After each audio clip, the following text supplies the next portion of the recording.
The word divorce hung in the air between us, not as a question but as a cold, hard statement.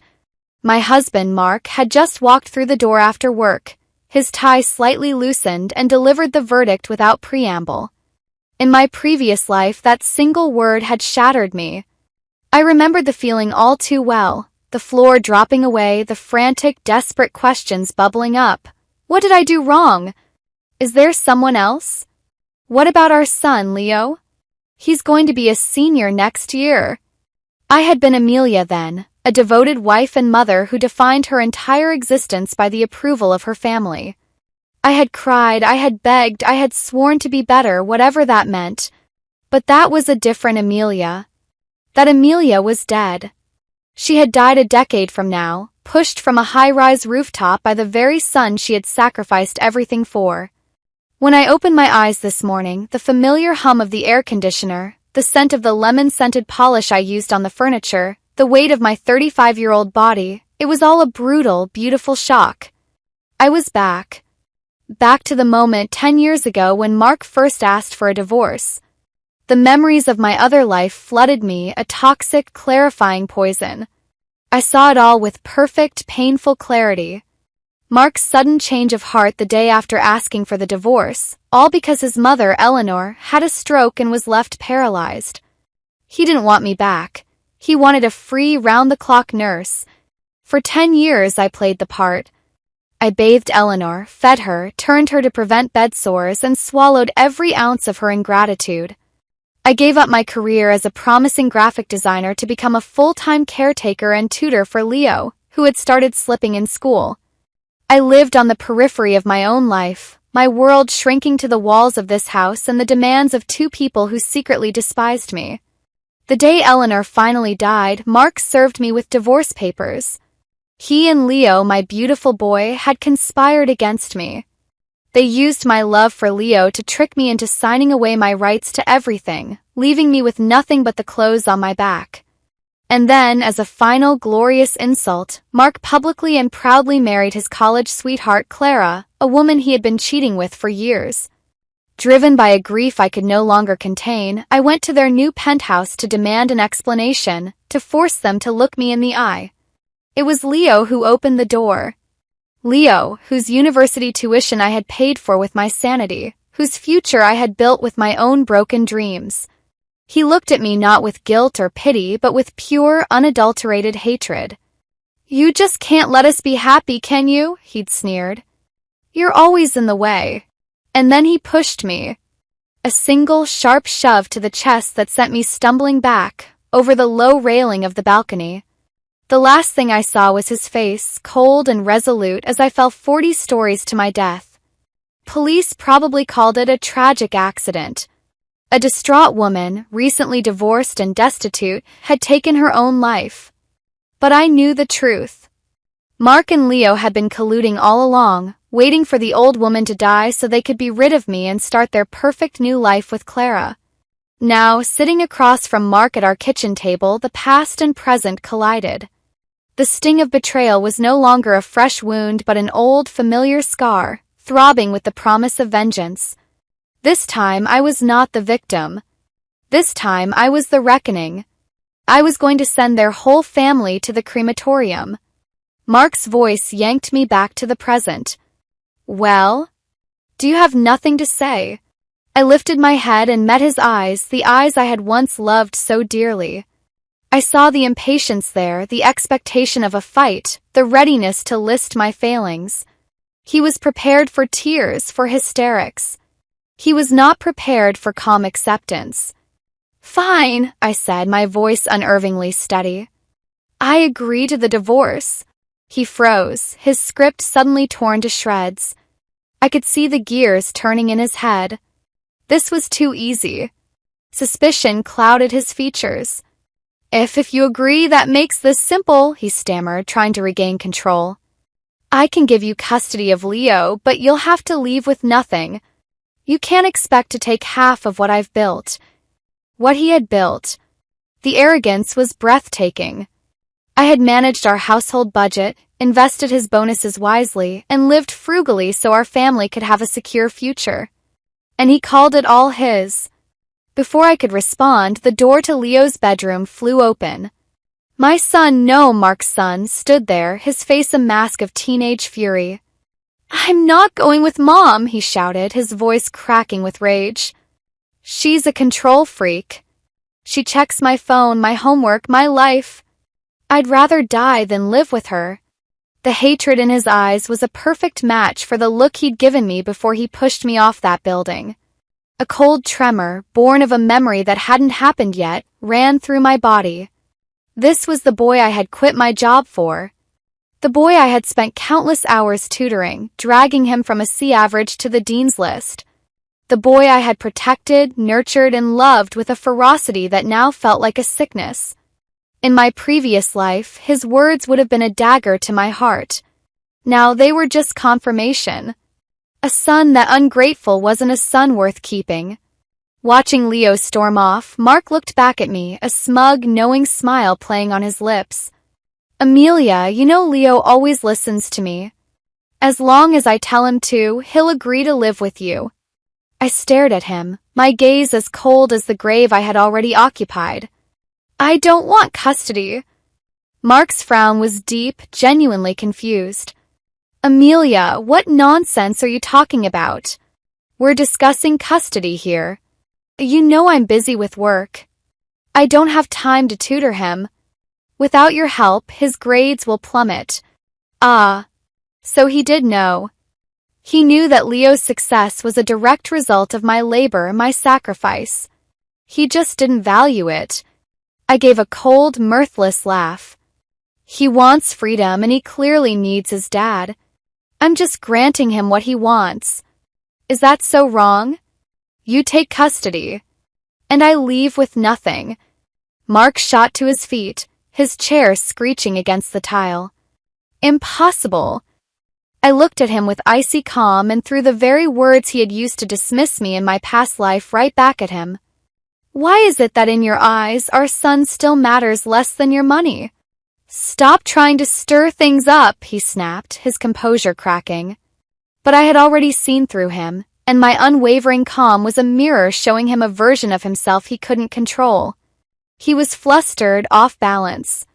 After a moment, he forced himself to sit down, a calculated look in his eye. Fine. I accept your terms. But I don't just want custody. I also want you to promise never to see Leo again. He doesn't need to be influenced by a cold-blooded mother like you. He knew. He knew better than anyone how much I had sacrificed for Leo. This was a test, a cruel one, designed to break me, to make me reveal my true, hysterical self. He was betting that the threat of losing Leo forever would make me crumble. Too bad for him, I had already lost Leo. I had watched him murder me. All right, I said, my voice devoid of all emotion. Since we've agreed on everything, let's go to the Civil Affairs Bureau and sign the papers. Now. The speed of my agreement left him speechless for a second.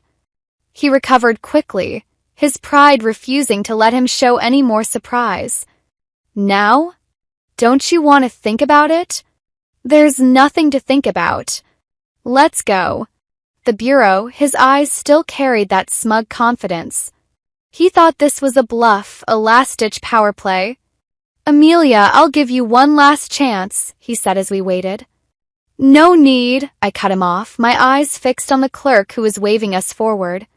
They've started working already. Let's hurry and get this done. I was, in fact, more eager for the divorce than he was.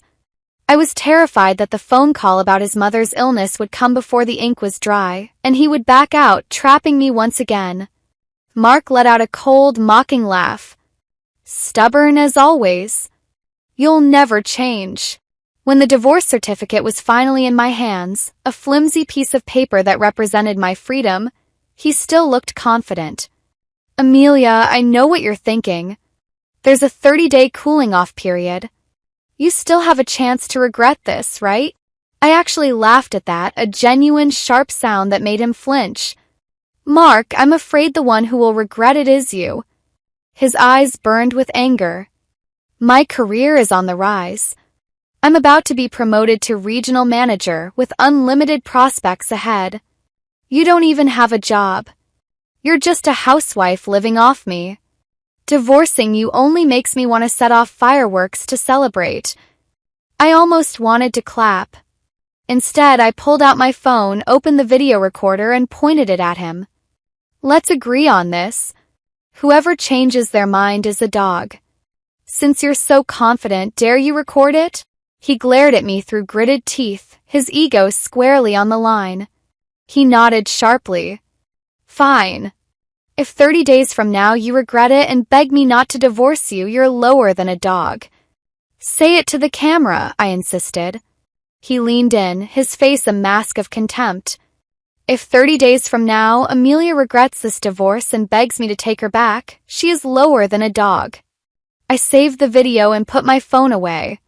If he dared to change his mind, I'd play it on a loop on the big screen in his office lobby. The moment we stepped out of the Civil Affairs Bureau, his phone rang. The ringtone, a specific jarring tune he'd assigned to his sister, was a sound I remembered from my past life. This was it. The bringer of bad news. What? What's wrong with Mom? He said into the receiver, his voice tight with panic. The instant I realized the bringer of bad luck was arriving, I quickly flagged down a taxi and slid inside without a backward glance. I was afraid Eleanor's misfortune might be contagious. As the cab pulled away from the curb, I saw Mark standing on the steps, his face pale, one hand clutching his phone, the other running through his hair in distress. A small, grim smile touched my lips. Let the games begin. Back in the apartment that was now solely mine until the assets were fully settled, I felt a profound silence descend. It was the silence of a battle avoided, of a prison cell left behind. Worried that Mark might come to bother me, I shut off my phone, drew the blackout curtains, and went straight to sleep. For the first time in years, I slept without the weight of 1,000 responsibilities pressing down on me. I didn't know how long I had slept when a loud bang jolted me awake. My heart hammered against my ribs as I sat up in bed. The front door had been kicked open. Leo stood in the doorway, glaring at me with a ferocity that belonged to a stranger, not my child. Grandma's in the hospital and you're still sleeping, he spat, his voice dripping with contempt. What kind of daughter-in-law are you? I looked at him coldly, the remnants of sleep replaced by a chilling clarity. What does your grandmother being in the hospital have to do with me? Didn't your father tell you? We're already divorced. His face flushed a blotchy red. Get to the hospital right now and take care of Grandma, or don't blame me for never acknowledging you again. The threat was so empty, so pathetic, and yet in another life it would have been my undoing. Now it was just the final proof of his corruption. I got out of bed and walked toward him slowly. He stood his ground, chest puffed out, expecting me to cower, to plead. Without a word, I raised my hand and slapped him hard across the face. Crack echoed in the quiet room. He staggered back, clutching his cheek, staring at me in utter, profound disbelief. You hit me, he whispered, his voice trembling with shock and rage. Are you insane? If you can't control me, you just use violence to threaten me? I laughed, a sound full of outrage and a lifetime of pent-up bitterness. You call yourself a person? I thought you were an animal. At least animals know to be grateful to their mothers. But you? You yell at the woman who gave birth to you and raised you, calling her insane, telling her to get out. You're worse than an animal. His eyes turned red, not with tears of remorse, but with pure, undiluted hatred. I hate you, he seethed, each word a shard of glass. I never want to see you again. With that, he stormed out, slamming the door so hard the frame shook.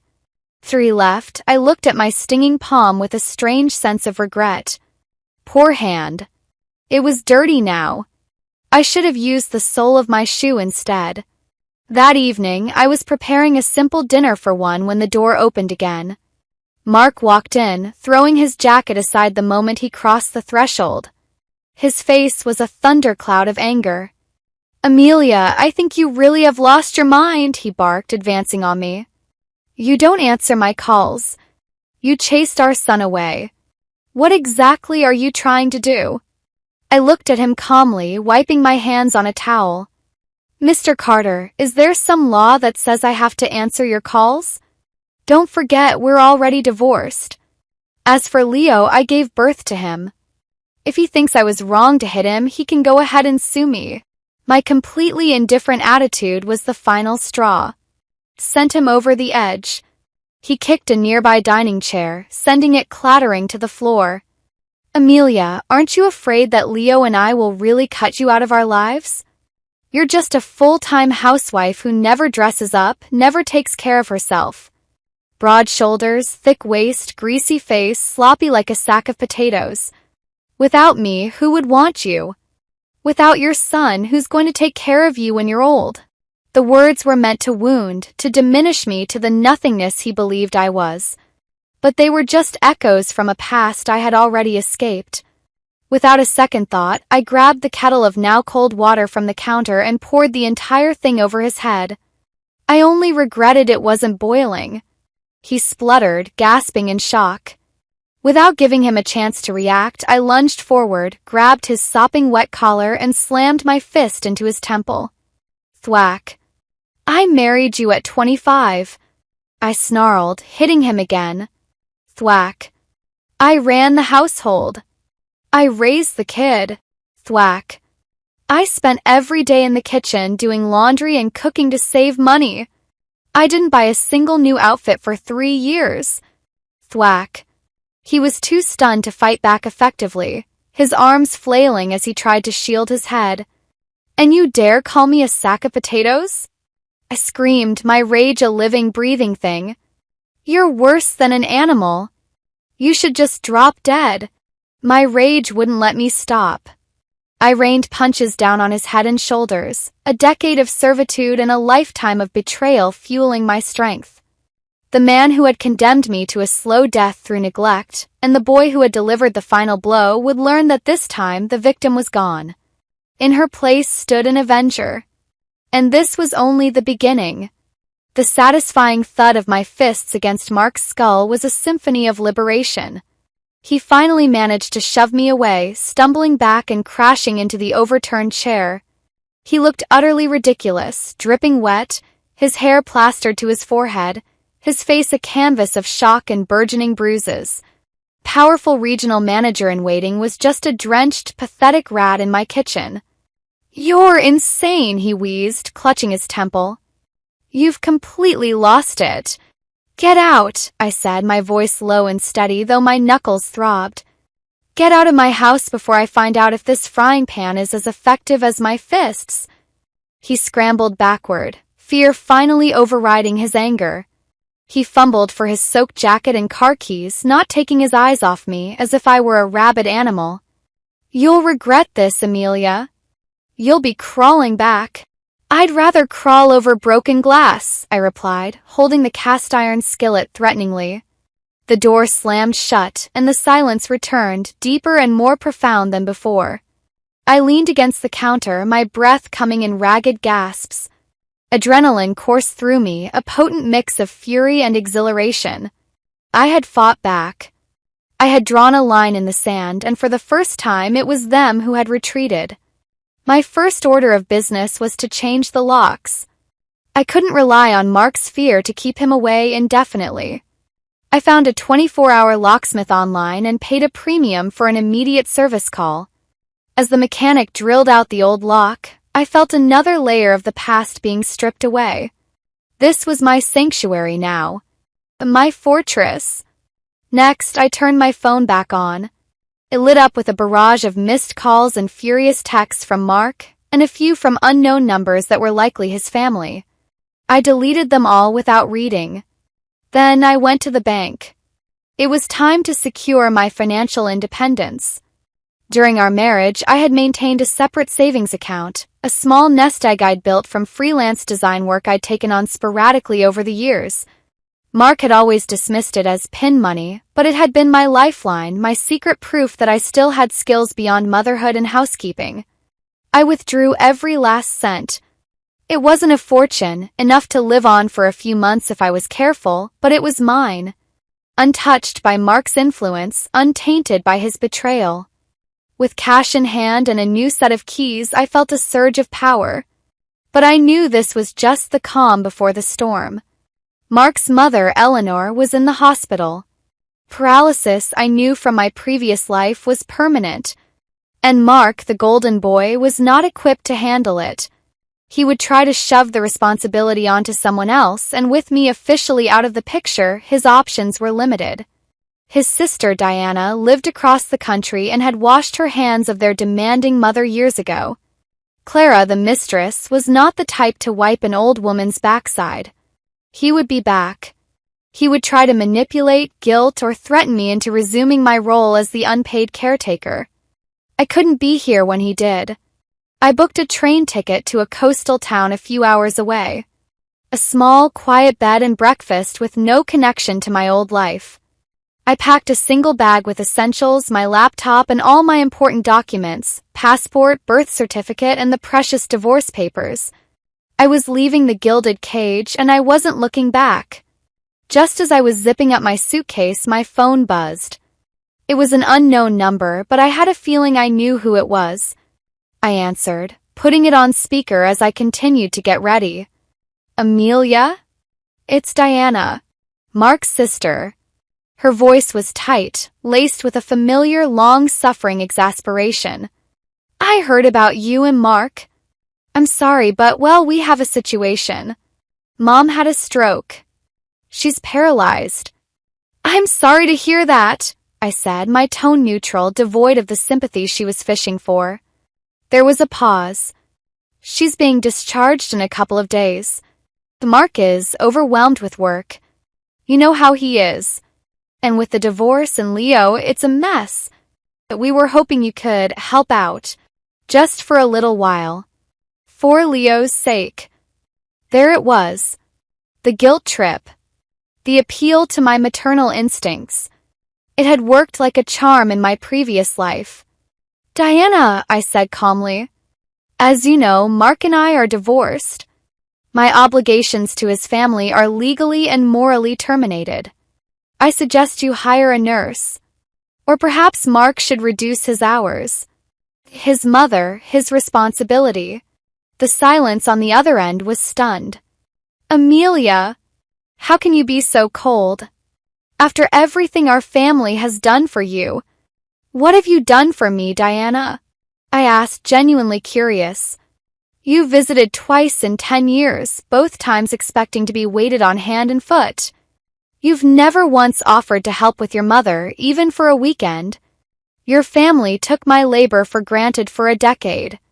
That debt has been paid. In full. You'll regret this, she hissed, her facade of civility crumbling. When you're old and alone, don't come crying to us. The only thing I regret, I said softly, is not doing this 10 years ago. I ended the call and blocked the number. I arrived at the seaside B&B as the sun was setting, painting the sky in hues of orange and purple. The air smelled of salt and pine, a clean, sharp contrast to the stale air of my old life. I spent the next few days in a state of blissful isolation. I walked on the beach, ate when I was hungry, slept when I was tired, and started sketching again. Creative part of my brain, long atrophied from disuse, began to stir, tentative and rusty at first, then with growing confidence. I was free. Truly, utterly free. But freedom was not the same as victory. Mark and Leo were still out there, living in the house I had made a home, plotting their future with Clara. The 30-day cooling-off period was a sword of Damocles. I knew Mark. His arrogance would soon be replaced by panic as the reality of his situation sank in. A paralyzed mother, a rebellious son, a demanding job, and a mistress who expected to be spoiled, not saddled with baggage. He would try to backtrack. He would claim he never meant it, that it was a mistake. And he would use Leo as his primary weapon. I was prepared. The video on my phone was my insurance policy. But I needed more. I needed to ensure that when the time came, I could strike a decisive, final blow. I logged onto a professional networking site and updated my profile for the first time in over a decade. I listed my old skills, my degree, and the freelance projects I'd completed. It was a start. Then, I did something I should have done long ago. I hired a private investigator. His name was Ben, a no-nonsense former cop recommended through an obscure online forum for women in difficult divorces. I transferred him a retainer from my savings and gave him his instructions. Follow Mark. Document his affair with Clara. I needed photos, dates, times. Concrete evidence of infidelity that could be used in court if he tried to contest the divorce terms. Ben was efficient. Within 48 hours, he sent me the first batch of photos. Mark and Clara having an intimate dinner, their hands intertwined across the table. Another of them kissing in the parking lot outside his office. It was nauseating, but it was also power. I saved every file to a secure cloud drive. The days of my self-imposed exile passed peacefully. I started working on a new digital portfolio, my fingers slowly remembering the shortcuts and commands of design software. It was challenging and exhilarating. I was rebuilding myself piece by piece. On the 10th day, my phone rang. It was Ben. "You might want to see this," he said, his voice grim. "It's about your son." A cold knot tightened in my stomach. "What about him?" "He's been skipping school. Hanging out with a rough crowd. I've got photos of him and a few other kids, let's just say they aren't studying at the library." He emailed me the pictures. There was Leo, looking older and harder than his years, hanging outside a convenience store with kids who looked like they'd already given up on life. In one photo, he was smoking. In another, he was handing cash to one of the boys. My first instinct, the ghost of my old self, was a surge of panic. He's going to ruin his future. I have to stop him. But I quashed it. His future was his own to ruin. He had made his choice. He had chosen his father. He had chosen freedom from my control. I would grant him that freedom in all its glorious, destructive entirety. "Thank you, Ben," I said, my voice cold. "Keep documenting. Especially any interactions with Mark or Clara." I ended the call and looked out at the tranquil sea. The storm was brewing on the horizon. Mark's promotion, his perfect new life with Clara, it was all a house of cards. And I was about to unleash a hurricane. My phone buzzed again. This time it was a text from a neighbor, Mrs. Gable, a sweet elderly woman who had always been kind to me. "Amelia, dear, I hope you're well. I thought you should know, Leo and his father had a terrible row on the front lawn this morning. Mark was shouting about the hospital bills and a nurse quitting. Leo shouted back that it wasn't his problem and that he wished he lived with you. He then stormed off. It all looked very upsetting. I stared at the message. He wished he lived with you. The words were a phantom limb, aching with a pain that no longer existed. In another life, this message would have sent me running back, my heart breaking for my poor, misunderstood boy. I would have seen it as a cry for help, an opportunity to mend our broken relationship. Now I saw it for what it was, the first sign of the collapse. Leo was discovering that the freedom he craved came with a price. A father who was absent, stressed, and resentful, and a grandmother who was a full-time burden. He was realizing that I wasn't the jailer. I was the warden who had kept the real monsters at bay. I typed back a simple reply. "Thank you for letting me know, Mrs. Gable. I'm sure they'll work it out. Hope you're keeping well." I put the phone down and returned to my sketch pad. I was drawing a phoenix, rising from the ashes. Felt fitting. Peace held for another week. I continued my routine of walks, design work, and quiet evenings. My portfolio was taking shape. I even mustered the courage to apply for a few remote freelance positions. The world was slowly opening up to me. Then, on the morning of the 20th day since the divorce, the storm finally reached my shores. I was having coffee on the small balcony of my room when I saw a familiar car, Mark's sleek silver sedan, pull into the B&B's parking lot. My body went rigid. He got out, looking harried and unkempt.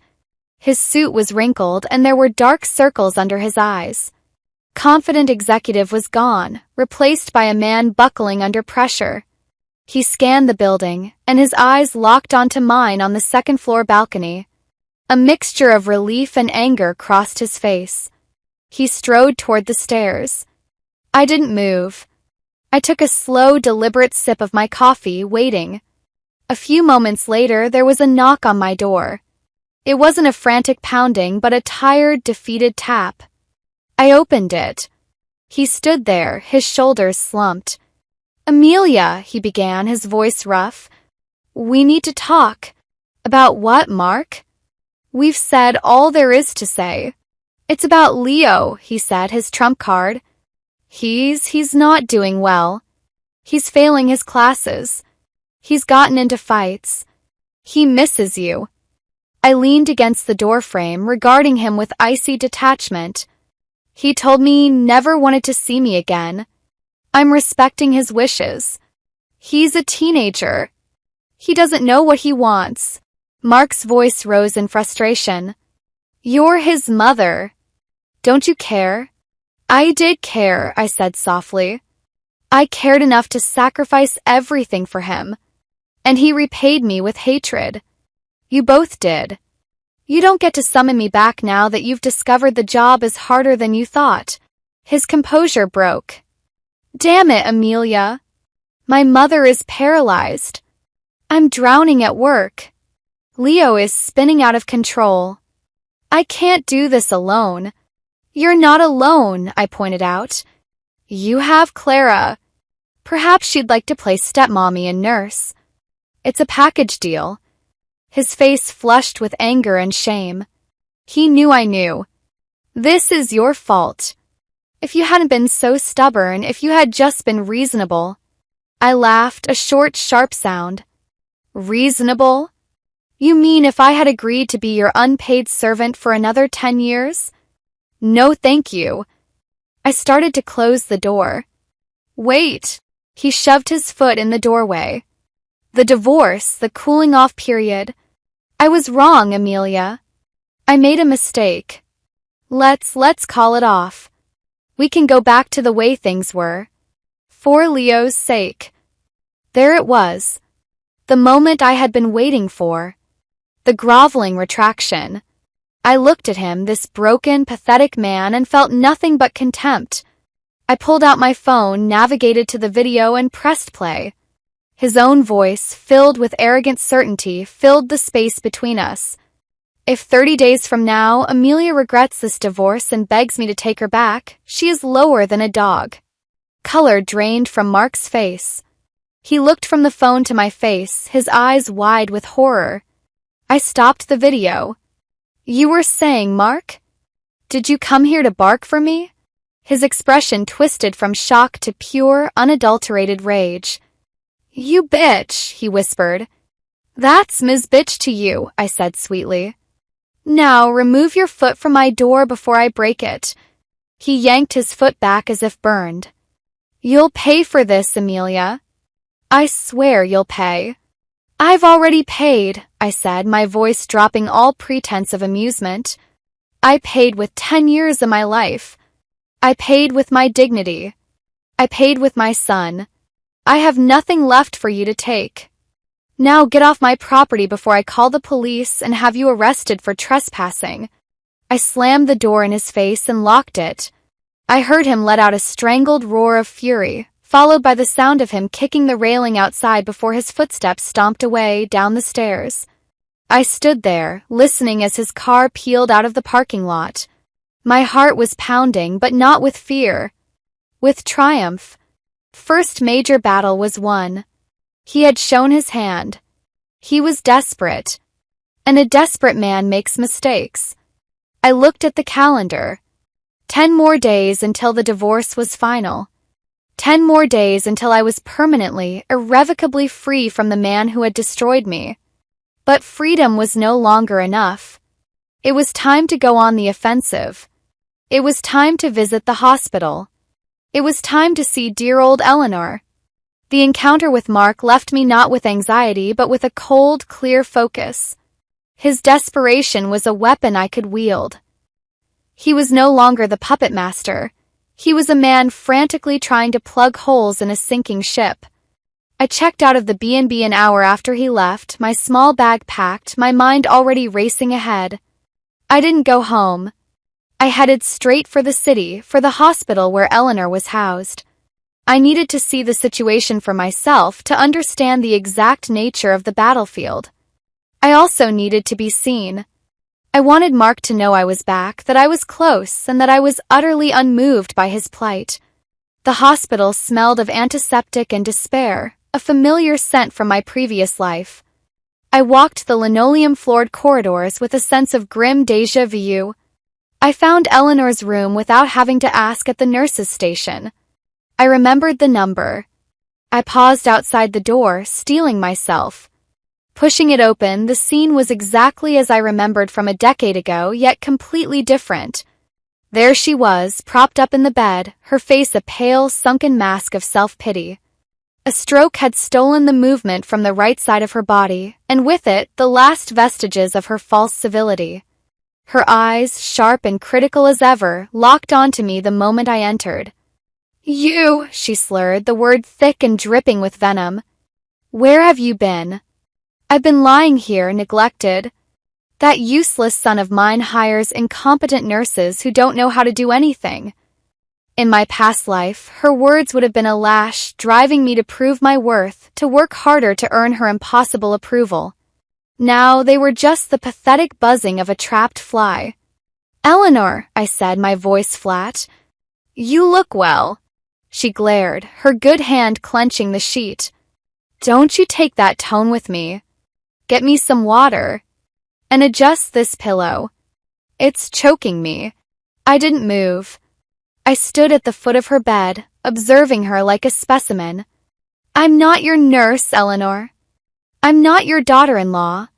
We have no relation anymore. I'm just a concerned acquaintance." Her face contorted with rage. "You ungrateful wretch. After everything my family has done for you. We took you in. We gave you a life." The old tired script. I almost felt sorry for her, trapped in her own narrative of superiority. "You gave me a life of servitude," I corrected her calmly. "And I've resigned from the position. I hear Mark is having trouble finding a replacement. It seems good help really is hard to find." I saw a flicker of fear in her eyes then. She was realizing that her primary caretaker, the one she had considered a permanent fixture, was truly gone. Her son's promises of a better life with Clara were crumbling in the face of her own incontinence and demanding nature. "Mark will make you come back," she whispered, a desperate threat. "He'll make you." "I'd like to see him try," I said with a small, cold smile. I turned to leave. "Goodbye, Eleanor. I don't expect we'll see each other again." As I walked out, I heard her begin to wail, a high, pathetic sound of genuine terror. It was music to my ears. The next few days were a waiting game. I stayed with my parents, helping them regain their strength and their peace. I continued working on my portfolio, and to my shock and delight, I landed my first freelance client, a small boutique hotel that needed new marketing materials. Pay wasn't much, but it was a start. It was proof. I kept a close eye on the calendar. The 30-day cooling-off period was ending. I immediately arranged to meet Mark at the Civil Affairs Bureau to finalize everything. The morning of, I was there at 9 a.m. sharp. By 10 o'clock, he still hadn't shown up. My calls went straight to voicemail. He was standing me up. The coward thought he could ignore this into oblivion. So I played my card. I called one of his junior colleagues, a young man named David who had always had a bit of a crush on me and who I knew was ambitious and disliked Mark. "David, hi, it's Amelia Carter," I said, my voice sweet and slightly worried. "I'm so sorry to bother you, but Mark was supposed to meet me for a critical family medical appointment an hour ago and he's not answering his phone. I'm just worried something's happened.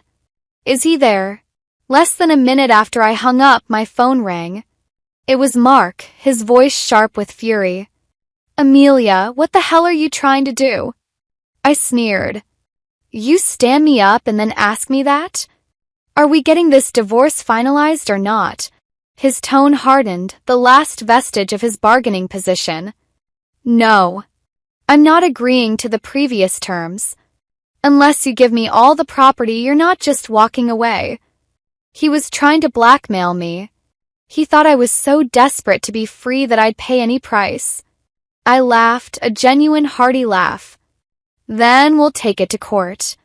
You cheated during the marriage. When the judge rules in my favor, you'll lose everything. The house, your savings, and your precious reputation will be ruined. You're lying, he roared, but the fear was evident in his voice. Am I? I didn't bother arguing. I simply opened my email, attached 3 of the most incriminating photos Ben had sent me, Mark and Clara in a passionate embrace outside a hotel, and sent them to his phone. See you in court, I typed. The silence on the other end of the line was deafening. I could practically hear his world shattering. Less than half an hour later, he stormed into the Civil Affairs Bureau, his face ashen. He looked like he'd aged 10 years in as many days. He glared at me like he wanted to strangle me on the spot. Amelia, destroying me, what good does it do you? He seethed, grabbing my arm. Aren't you afraid Leo will never acknowledge you as his mother again? Even now, at the end, he still thought that was my weak spot. I shook his hand off as if it were a diseased insect. Cut the crap. Come with me to get the divorce certificate. I turned and took a number for the counter. I didn't believe he'd dare walk away from this building now. He had worked 10 years to get to where he was, and the more he valued something, the more desperate he was to keep it. His career was all he had left. Seeing I was serious, and with the photographic evidence burning a hole in his pocket, he capitulated. The staff processed the paperwork with efficient boredom. Soon, the final divorce certificate was in my hands. It was just a piece of paper, but it felt heavier than any contract I'd ever signed. It was my emancipation proclamation. On the way out, he still tried to muster a threat, his voice a low growl. You'll regret this one day. I didn't even look back. I already have. And now it's your turn. I got into my car, the certificate placed carefully in my bag. The first major war was over. I had won my freedom and protected my parents. But the battle for total victory was just beginning. I had the house, but it was a trophy, a reminder of a life I never wanted to return to. It was time to turn that trophy into a weapon. I knew what I had to do next. It was time to liquidate the past. It was time to sell the house out from under them. The final divorce certificate in my hand was more than a legal document. It was a key. It unlocked the final chains, granting me the legal authority to sever every last tie. The first and most symbolic tie was the house, the beautiful, spacious home I had turned into a gilded cage. It was in my name, a concession Mark had made during the cooling-off period when he was still arrogantly confident I would crawl back. His arrogance was now my greatest asset. I didn't go to a traditional real estate agency. That would take too long, and I needed this done quickly and decisively.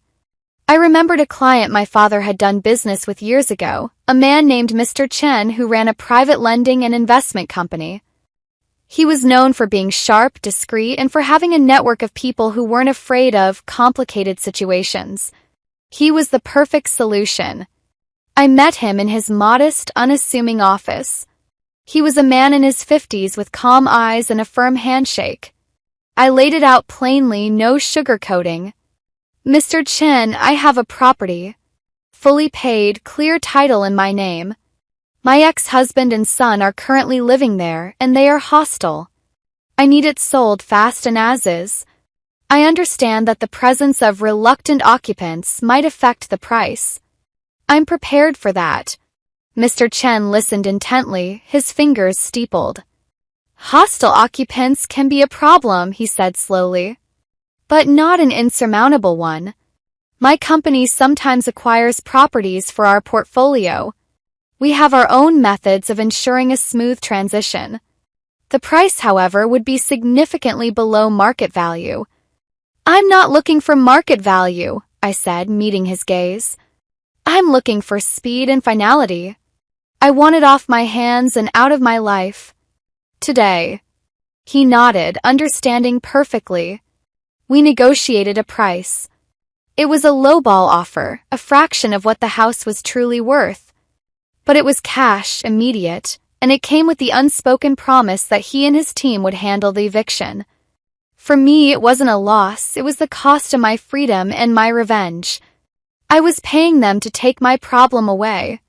Paperwork was drawn up with startling efficiency. By the afternoon, the deed was transferred, and the funds were wired into my new separate bank account. The number that appeared on my screen was life-changing. It wasn't the full value of the house, but it was more than enough for me to start over luxuriously anywhere I wanted. More importantly, it was money Mark had counted on, money he believed was his. I had just pulled the financial rug out from under him. Mr. Chen handed me the keys to a small safety deposit box. A copy of everything, he said. And my card. If you ever need to refer business. He gave me a knowing look. I smiled. I may have some in the future. Thank you, Mr. Chen. As I walked out of his office, I felt lighter than I had in years. The anchor of that house, of that life, was gone. Now I just had to wait for the fireworks. I didn't have to wait long. A few days later, I brought a few of Mr. Chen's men with me to the house. They weren't thugs, but they were tall, broad-shouldered, and had a quiet, intimidating presence. I needed to be there to see this. I needed to witness the moment Mark and Leo lost their sanctuary. The moment we walked in, the scene was one of domestic decay. The living room was a mess of takeout containers and unwashed laundry. Mark was on the couch, staring at his phone, his face haggard. Leo was slouched in an armchair, headphones on, oblivious. The stench of neglect hung in the air. Mark's face darkened when he saw me. Amelia? What are you doing here? Before he could say another word, the old viper, Eleanor, barked from her hospital bed in the corner of the living room. If you want us out, you'll have to step over my dead body. Leo ripped his headphones off, his eyes blazing with the familiar hatred. Emma, he spat, not even granting me the title of mom. Dad's already divorced you. What more do you want? I didn't bother answering him. I simply gestured to the three men behind me. Do it! The man in the lead, a quiet individual introduced only as Blade, stepped forward and clamped a hand down on Mark's shoulder. Time to go, Mr. Carter. Mark panicked, scrambling to his feet. What are you doing? This is my house. I'll call the cops on you, he shouted, his voice cracking. Blade didn't flinch. He reached into his bag, pulled out the property deed, and held it up in front of Mark's face. This is my house now. You're living in my place and still think you can call the cops on me? Have you lost your mind? I could see the neighbors gathering outside the open door, their eyes wide with shock and morbid curiosity. Mark turned to me, his expression twisted in confusion and dawning horror. Amelia, what the hell is going on? I sold the house, Mark, I said, my voice calm and clear for the neighbors to hear. You and Leo have to leave. Now. You can't. This is our home, he sputtered, his world collapsing in real time. I can and I did, I replied. The paperwork is legal and in order. You have no claim here. Blade gave Mark a not-so-gentle shove toward the door. Let's not make this difficult. Pack your essentials. You have 1 hour. The reality of the situation finally sank in. The always arrogant Mark, the man who had belittled me as a worthless housewife, was suddenly on his knees. Brother, I was wrong, he begged Blade, his voice pathetic. I'll move out right now. Okay? Just don't hurt me. Eleanor, seeing her golden boy brought so low, started wailing. Fine, fine. Don't hurt my boy. We'll go. We'll go, please. It was a humiliating spectacle. Leo watched it all, his face pale, his earlier bravado completely gone. He looked like a scared child, which is what he was. He had chosen this. He had chosen the father who was now a sniveling coward, begging on his knees. Within the hour, they were gone. Mr. Chen's men efficiently escorted them out, their pathetic belongings thrown into trash bags. Mark, Leo, and a weeping Eleanor were unceremoniously loaded into Mark's car. I stood on the sidewalk, watching them drive away, the last vestige of my old life disappearing around the corner. Blade gave me a wave. "If that's all, we'll get going." I smiled, took out a thick red envelope from my purse, and handed it to him. "Thanks, brother. Wishing you a prosperous move." These guys really knew their stuff. A few $100 for a video this satisfying was more than worth it. I saved it to a secure folder labeled Karma. With the house gone and my finances secure, it was time to create some distance. I immediately headed back to my parents' house. My father's health had recovered, but the stress had taken its toll. I needed them safe and far away from any potential fallout. "I've booked you a trip," I announced, presenting them with the itineraries. A 1-month tour of Europe. First class all the way. Pure leisure, no shopping stops. "I want you to relax and see the world." They were hesitant at first, worried about me, about the cost. But I insisted. "I have more than enough money now. Please do this for me. Let me know you're safe and happy. It's the only thing I want." I saw the moment they relented, the excitement beginning to sparkle in their eyes. It was a joy I hadn't felt in a long time, the joy of giving back to the people who truly loved me. I drove them to the airport a few days later, hugging them tightly before they passed through security. "Don't worry about a thing," I whispered to my mother. "I have everything under control." As soon as their plane was in the air, I felt a chapter close. They were safe. Now I could focus entirely on the final act of my revenge. It was time to dismantle the rest of Mark's life. I went home, powered up my laptop, and opened an email draft I had prepared in advance. It was time to settle the debts from my past life with the scumbag once and for all. The email contained a meticulously compiled dossier of evidence of Mark's affair with his co-worker Clara Zhao. I had photos, dates, and even records, obtained by Ben, of Mark abusing his position to get Clara her job and funnel projects her way. I detailed their trysts in his office under the pretense of working late. It was a career-ending, reputation-destroying bomb, and I was going to deliver it from the most devastating location possible. Using a piece of sophisticated software Ben had also recommended, I remotely accessed Mark's work computer. It was shockingly easy. His password was still Leo's birthday. The arrogance. I logged into his corporate email account and attached the entire dossier. My finger hovered over the send button for just a second. This was the point of no return. This would not only ruin him but likely Clara as well. I thought of her, the woman who had happily stepped into my life, who had probably laughed with Mark about the frumpy, controlling wife he was stuck with. I felt no pity. I hit send. The email went out from Mark's own account to the entire company directory, every executive, every manager, every intern. I also blind carbon copied the HR department and, for good measure, Clara's notoriously volatile ex-husband. According to my research, he was extremely jealous and had a history of violence, which was the real reason Clara had divorced him. If he learned that Clara had been involved with Mark during her divorce proceedings, there was no way he'd let them off easily. I logged out, wiped my digital tracks, and closed my laptop. The deed was done. All that was left was to wait for the explosion. It didn't take long. A few days later, a former friend who still worked at the company called me, her voice buzzing with gossip. "Amelia, you will not believe what happened. Mark and Clara were fired." "Really?" I said, feigning surprise.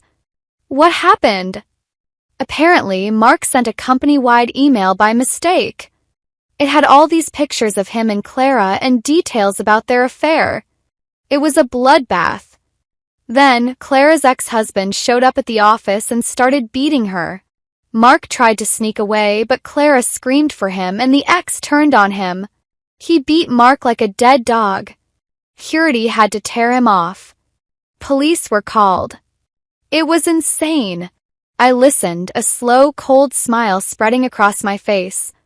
How terrible for them, I said, my voice dripping with false sympathy. The official word is they were terminated for severely damaging the company's image and causing significant losses, she continued. Firing them without demanding compensation was considered merciful. Mark was too ashamed to fight it. He's been blacklisted in the industry. No one will touch him. I thanked her for the information and hung up. Plan had worked perfectly. Mark's career, the thing he valued above all else, was ashes. He was unemployed, unemployable, living off what little rental income he had from a small investment property, and saddled with a paralyzed mother and a resentful son. A neighbor from my old street messaged me soon after, saying they'd seen Mark and Leo lurking around, asking about me. I pulled up the feed from the camera I'd installed at my parents' house just in time to see Mark on the doorstep, questioning a neighbor. From the neighbor's words, he learned I wasn't home and that my parents were away traveling with no plans to return soon. Mark stomped his foot in frustration on the porch. Damn you, Amelia. You really played dirty. Leo, standing behind him, looked impatient and sullen. If she doesn't want to see us, then forget it. What are we supposed to do, beg her? I'm hungry. Hurry up and take me to KFC. Mark, still fuming, heard Leo's words. He suddenly swung around and kicked Leo hard in the shin. Eat, eat, eat. That's all you know, you useless idiot. Is there anything you can do besides stuffing your face? Leo's eyes widened in shock and pain. Dad, you actually hit me? Mark snapped, his patience gone. If it weren't for trying to keep a fool like you around, would I have had to walk away from the marriage with nothing? I'm telling you, if I don't get back the money from selling that house, you'll be the first one He cut himself off, but his rage was uncontrollable. He kicked Leo again. Ryan stormed off in anger, limping slightly. Watching his retreating back on the security feed, I let out a cold laugh. White-eyed wolf, I whispered to the screen. Your real retribution has just begun. The father-son alliance, built on a foundation of shared contempt for me, was cracking. The stress of poverty, failure, and responsibility was turning them against each other. It was a beautiful, poetic justice. But it still wasn't enough. Mark was broken, but he was still breathing. Leo was suffering, but he was still free. I had promised them a crematorium. It was time to stoke the flames. I picked up my phone and dialed a number. Mr. Chen answered on the second ring. Mr. Chen, I said, my voice businesslike. I have another idea. Are you interested? Mr. Chen listened on the other end of the line, his silence more telling than any words. I'm always interested in viable business, Ms. Carter, he finally said, his voice a low, calm rumble. What is your idea? It's about my ex-husband Mark, I began, choosing my words carefully. He's prideful, arrogant, and now desperate. He's lost his job, his reputation, and his primary asset. But he still has a small rental property, a bit of savings, and most importantly, the belief that he can somehow bounce back. I see, Mr. Chen said. I could almost hear the gears turning in his shrewd mind. I was thinking, I continued, that a man in his position might be susceptible to a high-risk, high-reward opportunity. Something that promises a quick restoration of his fortune. Something that would appeal to his wounded ego. You're suggesting we offer him an investment? Mr. Chen asked, a note of amusement in his voice. Not an investment. Temptation, I clarified.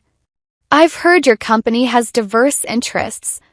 Perhaps one of those interests could involve a high-stakes poker game or a sports betting ring, something that preys on a desperate man's need to feel lucky again. I can provide insights into his psychological state, his triggers. I can make sure he's in the right place at the right time to receive an invitation. There was a long pause. Miss Carter, what you're describing requires a very specific finesse, and it carries risk for my organization. I understand, I said. And I'm not asking you to do anything illegal. Merely to extend an opportunity. What he does with it is his own choice. As for the risk, I believe the potential return for you would be significant. He still has assets to lose. And I am prepared to offer a referral fee for any business you generate from him, as we discussed. It was a cold, calculated proposal. I was essentially handing Mark over to a loan shark, setting him up for a fall I knew was inevitable. I was no longer just reacting to his attacks. I was actively engineering his destruction. Mr. Chen was silent for a moment longer. Leave it to me, Ms. Carter. I'll have one of my associates, Blade, make contact. We'll ensure Mr. Carter feels welcomed. Thank you, Mr. Chen. I ended the call, my hand trembling slightly. This was a new level of darkness. But the memory of the rooftop, of Leo's hate-filled eyes, hardened my resolve. They had shown me no mercy. I would show them none. The next few weeks were a study in schadenfreude, delivered to me in regular updates from my network of sympathetic friends and the ever-reliable Ben. Mark, as predicted, took the bait. Humbled and furious, he was easy prey for Blade's carefully crafted approach. They met by chance at a bar Mark had started frequenting.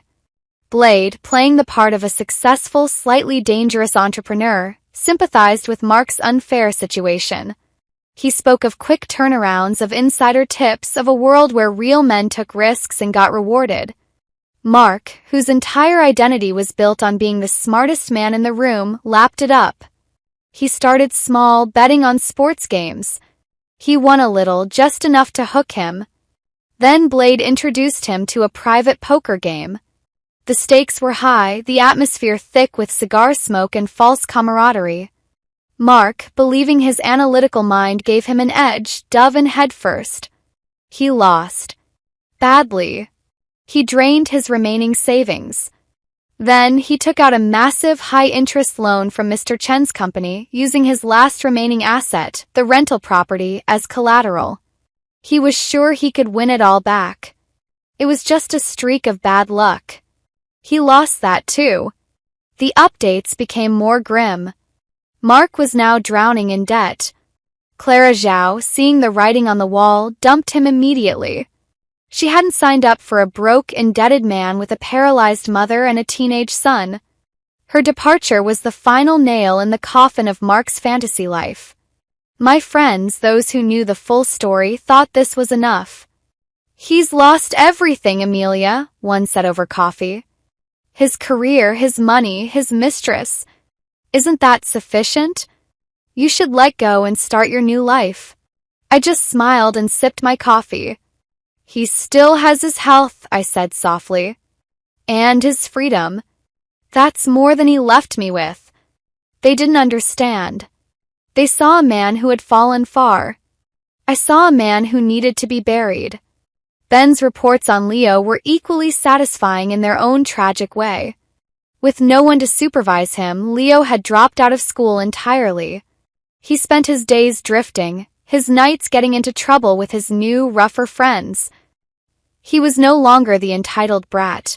He was a hollow-eyed young man, ground down by a reality he was never prepared to handle. He was also Mark's primary punching bag. The man who had once smugly told me that Leo always listened to him now only communicated with his son through a filter of rage and blame. Every lost bet, every call from a debt collector, every foul-smelling chore related to Eleanor's care, resulted in verbal abuse and sometimes physical violence directed at Leo.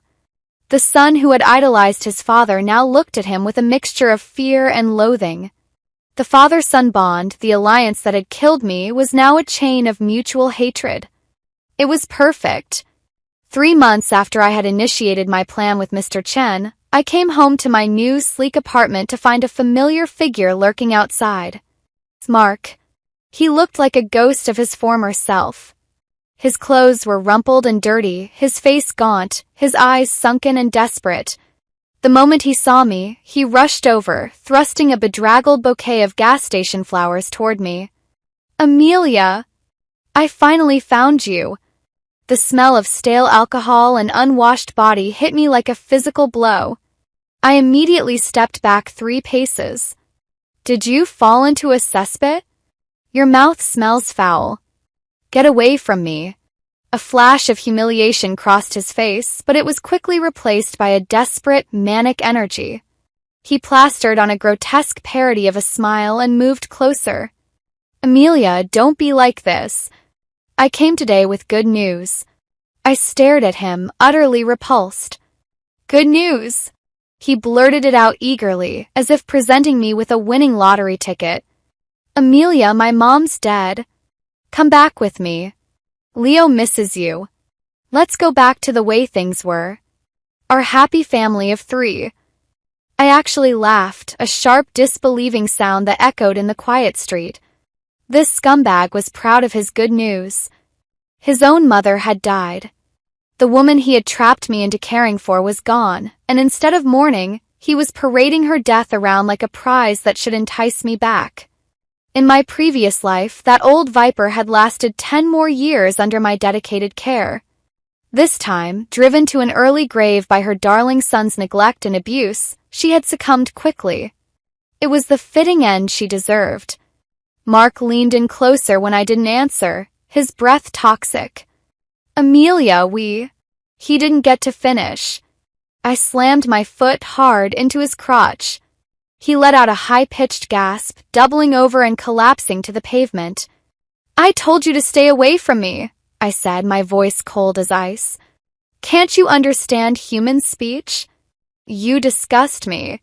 He writhed on the ground, his face turning a purplish red. When he could finally speak, his voice was a venomous hiss. Amelia, I've been giving you face. Don't push me. I sneered down at him. Or what? You'll hit me? You're just a broke gambling addict drowning in debt. What could I possibly have to fear from you? His eyes, bloodshot and wild, turned truly vicious. Don't think I won't drag you down with me. My gaze shifted past him, and I smiled at the sight behind him. Hey, I called out cheerfully. Someone here says he wants to drag me down with him. Mark's face went ghost white, all the color draining away as pure terror flooded his features. He didn't even need to turn around. Blade and 2 of his associates were already standing there, having emerged silently from a black van parked nearby. They looked even more intimidating than I remembered. Mark scrambled to his knees, clutching his groin, his body trembling. Blade. Why are you here? Blade gave a cold, thin smile that didn't reach his eyes. You owe me money, Carter. A lot of money. And you've been avoiding my calls. You still dare to run? I'm going to make you pay for that today. Mark begged, his words a desperate, sobbing jumble. Please, Blade. I'll get it. I just need more time. Please. Blade didn't buy it for a second. He nodded to his men. They dragged us screaming, pleading Mark to the side of the building, into the shadows of an alley. I stood there, listening to the sickening thuds of fists meeting flesh, the grunts of effort from Blade's men and Mark's howls of pain. I felt an indescribable sense of satisfaction. It wasn't joy. It was colder, deeper than that. It was the feeling of a cosmic balance being restored. This was the man who had condemned me to a slow, soul-crushing death, followed by a violent, brutal one. Watching him receive his own measure of pain was a necessary, righteous catharsis. Eventually, the sounds stopped. Blade's men emerged, dragging a barely conscious, battered Mark between them. They shoved him into the back of the van. Once they were gone, I walked over to Blade, who was calmly wiping his hands with a handkerchief. Thank you, Blade, I said. And thank Mr. Chen for me, too. Blade gave a faint, almost imperceptible smile. No need. He walked right into it. We didn't even have to put in much effort. He got into the driver's seat of the van. We'll make sure he understands the terms of his repayment. As the van drove off, disappearing into the city's night, I felt half the weight in my chest finally lift. The scumbag was finally facing the consequences he deserved. He was in the hands of professionals now. His life would be a waking nightmare of fear, debt, and pain. I went upstairs to my apartment, the silence feeling cleaner, more peaceful than before. I poured myself a glass of wine and stood by the window, looking out at the glittering city. Mark was as good as dead to me. He was broken, owned, and suffering. Part of me wondered if it was enough. But there was still Leo, the white-eyed wolf, the final piece of the puzzle. I didn't have to wait long for the last act to play out. A few days later, I got a call from a detective with the city police. His voice was somber and official. "Ms. Carter? I'm Detective Evans. I'm calling about your ex-husband, Mark Carter." My heart didn't even skip a beat. "Yes? What about him?" There was a pause. "I'm sorry to inform you that he is deceased."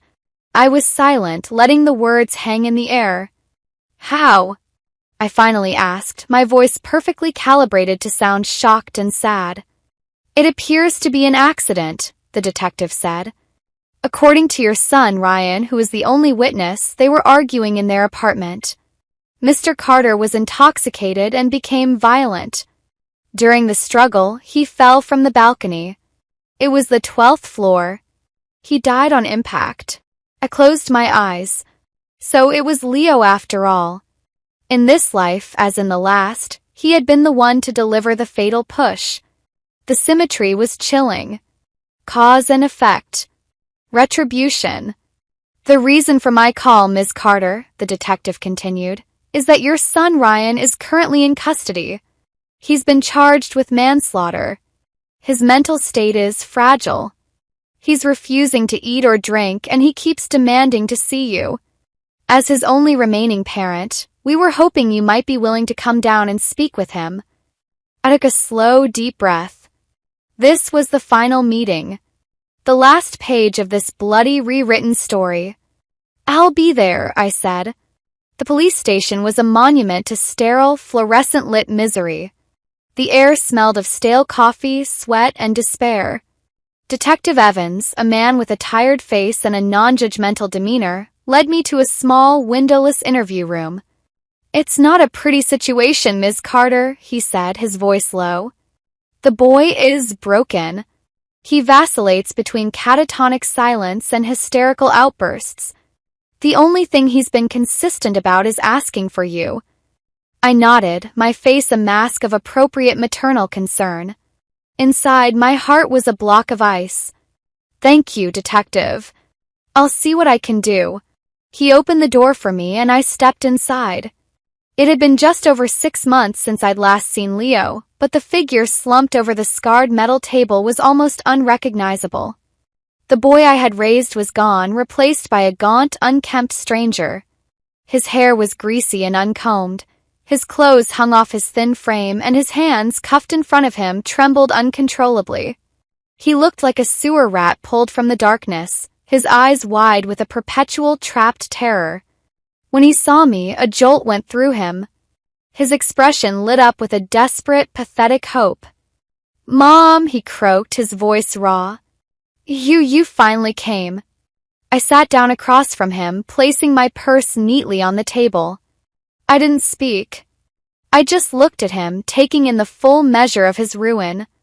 "I know I was wrong," he rushed on, the words tumbling out in a frantic plea. "I know it. Please, I'm begging you. Save me. Get me out of here. I'm your son.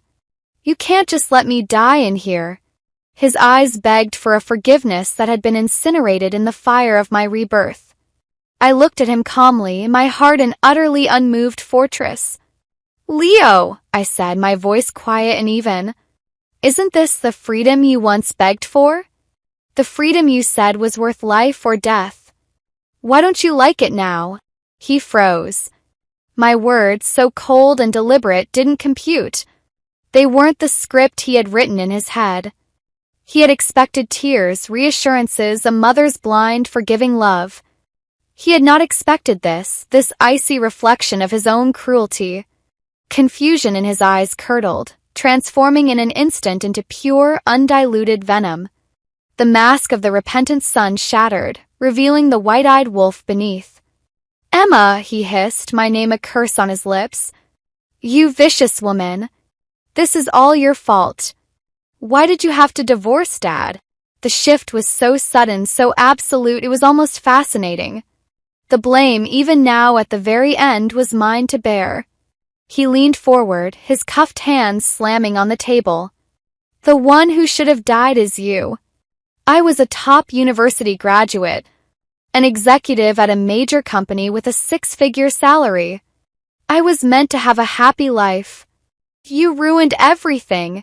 I blinked, a genuine shock running through me for the first time. The specifics. Top university graduate. Executive. Six-figure salary. Those were the details of the future he had stolen from me in my previous life. He wasn't just lamenting a lost potential. He was mourning a future he remembered living. He had been reborn too. But his timing, his understanding, was a tragic joke. He had been granted a second chance only to squander it even more spectacularly, blinded by the same hatred and entitlement that had defined him before. He had retained the memory of the prize, but not the memory of the price I had paid for it, nor the crime he had committed to keep it. A slow, cold smile touched my lips. The final piece of the puzzle clicked into place. This wasn't just revenge anymore, it was a cosmic correction. I stood up, looking down at my son, my murderer, the living testament to my failure and his own inherent rot. So what? I said, my voice dripping with a final, devastating dismissal. You're still going to spend the rest of your life in prison. I leaned in slightly, ensuring he saw the absolute lack of feeling in my eyes. Enjoy it, white-eyed wolf. I turned and walked toward the door, my steps even and sure. Behind me, he erupted. A guttural roar of pure, impotent rage, followed by the sound of his fists pounding the table, and then a wrenching, animalistic sob of utter defeat. I didn't look back. I opened the door and stepped out, closing it firmly on the wreckage of my past life. Detective Evans was waiting. That was brief. Is there anything you can tell us? Anything that might help his case? I looked at him, my expression one of profound and genuine sadness. It wasn't for Leo. It was for the mother I had once been, for the boy he could have been, for the entire ugly tragedy of it all. Detective, I said, my voice soft but firm. My son needs help that I cannot give him. He has made his choices. I have to respect that. I don't wish him any further harm, but I cannot be a part of his life anymore. Please do not contact me again regarding him. The detective nodded slowly, understanding dawning in his weary eyes. He saw a mother who had reached her absolute limit. He saw a woman who had nothing left to give. I understand, Ms. Carter. Thank you for coming in. I walked out of the police station and into the clean morning air. The sun was warm on my face. The city hummed with life, with people moving forward, building, loving, living. I stood on the steps for a long moment, just breathing. It was over. Truly, completely over. Mark was dead. Leo was in prison, his mind and spirit broken, facing a future of concrete and steel. Eleanor was dead. Clara was gone. The house was sold. Every thread of that poisonous tapestry had been cut. The weight that had been crushing me since the moment I opened my eyes in this new life was gone. I felt light, empty, but in a clean, promising way. Like a field after a fire, ready for new growth. I had my freedom. I had my vengeance. I had a healthy bank account and a burgeoning new career. My parents were safe and happy, traveling the world. I had one. But as I walked to my car, a strange hollow feeling began to bloom in the space where my hatred had lived. What now? For a decade in one life and 6 months in this one, my entire existence had been defined by them, by my love for them, my service to them, and finally my hatred for them. They had been the sun around which my world revolved, whether in devotion or in destruction. Now that sun had been extinguished. The universe they had inhabited was gone. I was standing in a vast, silent emptiness. I got into my car but didn't start the engine. I just sat there watching the people on the street. A woman laughing with a friend. A man carrying groceries for his family. A couple holding hands. Their lives seemed so simple, so full of mundane, beautiful connection. A connection I had never truly known, not even in the beginning with Mark. Had I ever been loved for who I was and not for what I could provide? Had I ever loved without it being a form of servitude? Questions were unsettling. I had been so focused on surviving, on fighting, on winning that I had never stopped to consider what winning actually looked like. I had achieved everything I set out to do. I had sent their whole family to the crematorium, just as I had sworn. So why did I feel like I was standing at the edge of a cliff, looking into nothing? I started the car and drove home to my beautiful empty apartment. It was stylish, secure, and silent. I poured myself a glass of water and stood on my balcony, looking out at the city skyline. I had all the trappings of a successful, independent life. But the life itself felt spectral. The rage was gone. Purpose was fulfilled. And in its wake there was just me. Amelia. Whoever that was. I thought about Leo's words, his reborn memory. He remembered the life of privilege and success I had built for him. He remembered it as his right, his destiny, stolen from him by my refusal to play my part. He saw himself as the victim. In his eyes, I was the villain who had divorced his father, abandoned him, and orchestrated their downfall. And in a way, he was right. I had orchestrated it. I had been the author of their ruin. I had chosen to become the monster under the bed, the vengeance they never saw coming. Was that who I was now? A monument to retribution? Was there anything left of me beyond the ashes of my past? A week later, my parents returned from their trip, tanned and full of stories. Their joy was infectious, and for a few days I was able to lose myself in their happiness. They had moved on. They saw my new apartment, my new confidence, and they believed I had moved on too. I didn't disillusion them. I threw myself into my work. My freelance business was growing. I hired a part-time assistant. I was good at this. I was building something that was truly mine, built on my talent and my effort, not on someone else's needs or expectations. But the quiet moments were the hardest. The evenings alone. The weekends with no one to answer to. The silence was a vast, echoing chamber where the ghost of my old self would sometimes appear, asking questions I couldn't answer. One afternoon, I found myself driving past the old neighborhood. I didn't stop. I just slowed down as I passed the house. It looked different. New paint, a different car in the driveway, toys scattered on the lawn. A new family. A new story. There was no trace of the pain and betrayal that had festered within those walls. The world had moved on, effortlessly erasing us. I realized then that my victory was complete, but it was also finite. It existed only in the past.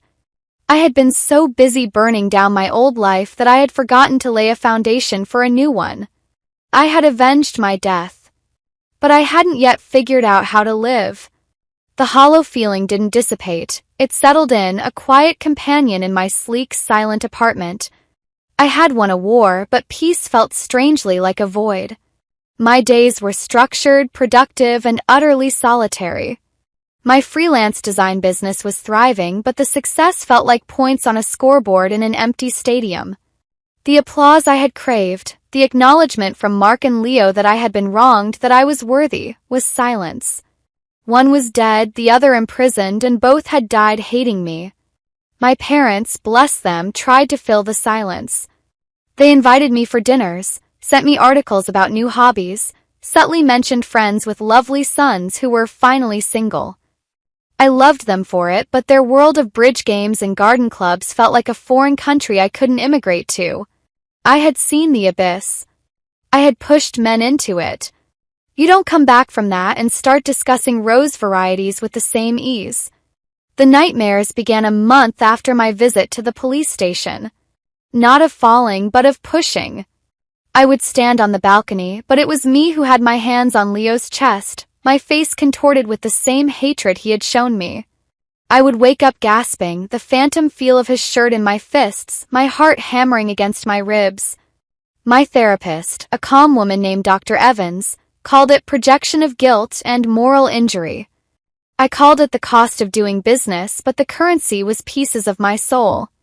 I needed a change of scenery, something more profound than a new paint color in my apartment. On a whim, I bought a ticket to Italy. A solo trip. No itinerary, no tour groups. Just me, a rental car, and a vague notion of driving through Tuscany. First few days were disorienting.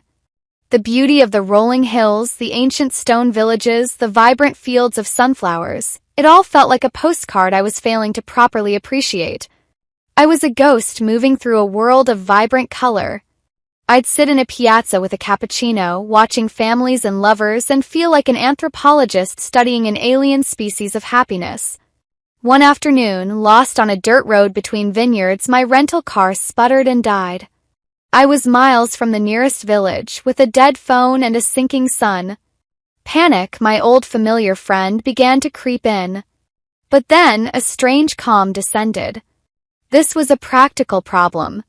Carburetor or a battery. It was not a betrayal. It was not a plot. It was just a broken machine. An old man on a tractor eventually rumbled by. He didn't speak English, I didn't speak Italian, but through gestures and a shared frustration with faulty machinery, he managed to tow me to his family's agriturismo. It was a sprawling, centuries-old farmhouse, its stone walls warmed by the setting sun. His daughter, Sophia, who spoke broken English, welcomed me in, insisting I stay for dinner. That evening, seated at a long wooden table laden with food from their farm, bruschetta with tomatoes that tasted like sunshine, pasta rolled by hand, wine from their own grapes, I felt a crack in the ice around my heart. There was no pretense here. No hidden agendas. Just a family sharing their food and their home with a stranded stranger. They asked me no probing questions. They simply included me in their laughter, their arguments about soccer, their simple, profound gratitude for the harvest. I ended up staying for a week. I helped Sophia in the kitchen, learning to make pasta. I followed her father through the vineyards, my city shoes covered in rich, dark soil. I didn't do much. I just was. And for the first time since my rebirth, the constant humming engine of my mind, the one that was always calculating, planning, defending, quieted down. On my last night, Sophia and I sat on the terrace, looking at the stars, clearer than I had ever seen them. "You have sad eyes," she said simply, not unkindly. "Like you have carried a very heavy thing for a very long time." I looked at her, this woman who lived a life of tangible, earthy truth, and found I wanted to tell her. Not the whole sordid story, but the essence of it. "I was in a battle," I said, my voice quiet in the vast, starry night. "I won. But the battlefield is empty." She nodded, sipping her wine. "The earth, after a fire, looks dead. But it is not. It is resting. And the ashes make the soil rich for what comes next. You cannot plant a new vineyard on the same day you burn the old one. You must wait. You must let the soil remember how to be soil." Her words sank into me, deeper than any therapy session had. I had been trying to build a new life on the still smoldering ashes of the old. I hadn't allowed myself to grieve. Not for Mark, not for Leo, but for the woman I had been, the hopeful bride, the devoted mother. That woman was also a casualty, and she deserved a moment of silence. When I returned home, the city felt different. Less like a cage, more like a canvas. The hollow feeling was still there, but it no longer felt like an emptiness. Felt like space. Potential. I started making small, deliberate choices for no other reason than that they brought me a flicker of joy. I bought a ridiculously expensive cashmere blanket simply because I liked the feel of it. I signed up for a pottery class, something I'd always been curious about but had never had the time for. My first attempts were lopsided, clumsy disasters, but the feel of the cool, wet clay in my hands was grounding. It was creation, not destruction. I also began the painful, necessary process of grieving. I allowed myself to cry, not for the monsters they became, but for the love I had genuinely felt. For the family picnics, for the sound of Leo's laughter as a child, for the man Mark had pretended to be in the beginning. I mourned the future that had been stolen from all of us, the future where things might have been different. I lit a candle for the Amelia who died on that rooftop, and I forgave her for her naivety, for her desperate need to be loved. One day I was cleaning out a storage box and found my old portfolio from before I was married. The sketches were bold, colorful, full of a youthful, untamed energy. I had forgotten that woman, the artist. I had buried her under a mountain of laundry and grocery lists and tuition fees. I took the portfolio to my studio, a real room in my apartment I had dedicated to my work, and pinned the old sketches to the wall. They were a message from my past self, a reminder of who I was before I became someone's wife, someone's mother, someone's victim, someone's avenger. A new idea for a project began to form, tentative at first, then with growing conviction. It would be a series of digital paintings. Metamorphosis. It would chart the journey of a phoenix, but not just its rebirth from the flames. It would show the painful, messy, necessary period in the ashes, the slow reknitting of spirit and will, the first tentative unfurling of new wings. It would be my story abstracted into art. Not for an audience, not for a client, but for me. As I worked, sketching the first outlines of a creature half emerged from a dark, ashy landscape, I felt something I hadn't felt in a very, very long time. A sense of purpose that was entirely my own. It wasn't fueled by rage or fear. It was fueled by a quiet, stubborn curiosity about who I could become. The world had not magically filled with friends or lovers. The silence in my apartment was still there. But it was no longer a threatening silence. It was a fertile one. I was, at long last, letting the soil remember how to be soil. I was waiting. And for the first time, the waiting felt like a beginning, not an end. 5 years later, the gallery opening was a whirl of soft light, murmured conversations, and the clinking of wine glasses. My series, Metamorphosis, spanned 3 walls, a journey from dark, chaotic abstracts of ash and shadow to the final, breathtaking piece, a phoenix in full flight, its wings not of fire but of intricate, stained glass, refracting a light that seemed to come from within the canvas itself. I stood to the side, observing the crowd. My parents were there, beaming with a pride so pure it made my throat tight. Sophia had flown in from Italy, her robust laughter a familiar, comforting sound in the sophisticated hum. There were colleagues from the design world, clients, even a few critics. But my eyes kept drifting to the paintings themselves. They were no longer just my story. They had taken on a life of their own, speaking to others of their own losses, their own resurrections. A man was standing in front of the central piece, the one titled The Ashes and the Seed. Depicted that moment of hollow victory, the vast, silent emptiness after the fire.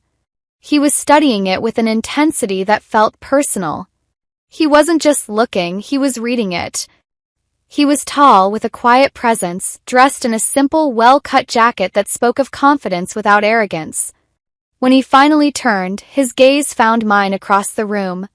His eyes were a calm, direct gray, and they held a depth of understanding that made my breath catch. He didn't smile, but he gave a small, acknowledging nod as if to say, "I see it. I see you." My assistant, a bright young woman named Chloe, appeared at my elbow. "Amelia, there's a gentleman from the Chicago Arts Review who'd like a word." And the curator is absolutely thrilled with the turnout. I let myself be swept into the professional motions, giving interviews, accepting congratulations. But a part of my awareness remained tethered to the man with the gray eyes. I saw him move through the exhibit, spending a long time with each piece. He didn't rush. He absorbed. It was near the end of the evening, as the crowd began to thin, that he approached me. My parents had just left, and Sophia was deep in conversation with a wine enthusiast about Tuscan varietals. "Miss Carter," he said, his voice a low, pleasant baritone. "Thank you for this. It's remarkable." "Thank you for coming," I replied, the standard response. But then I added, genuinely curious, "You seemed particularly taken with the ashes and the seed." He looked back toward the painting. "It's the most honest one," he said. "Everyone talks about the triumph of the phoenix, the glory of the rebirth.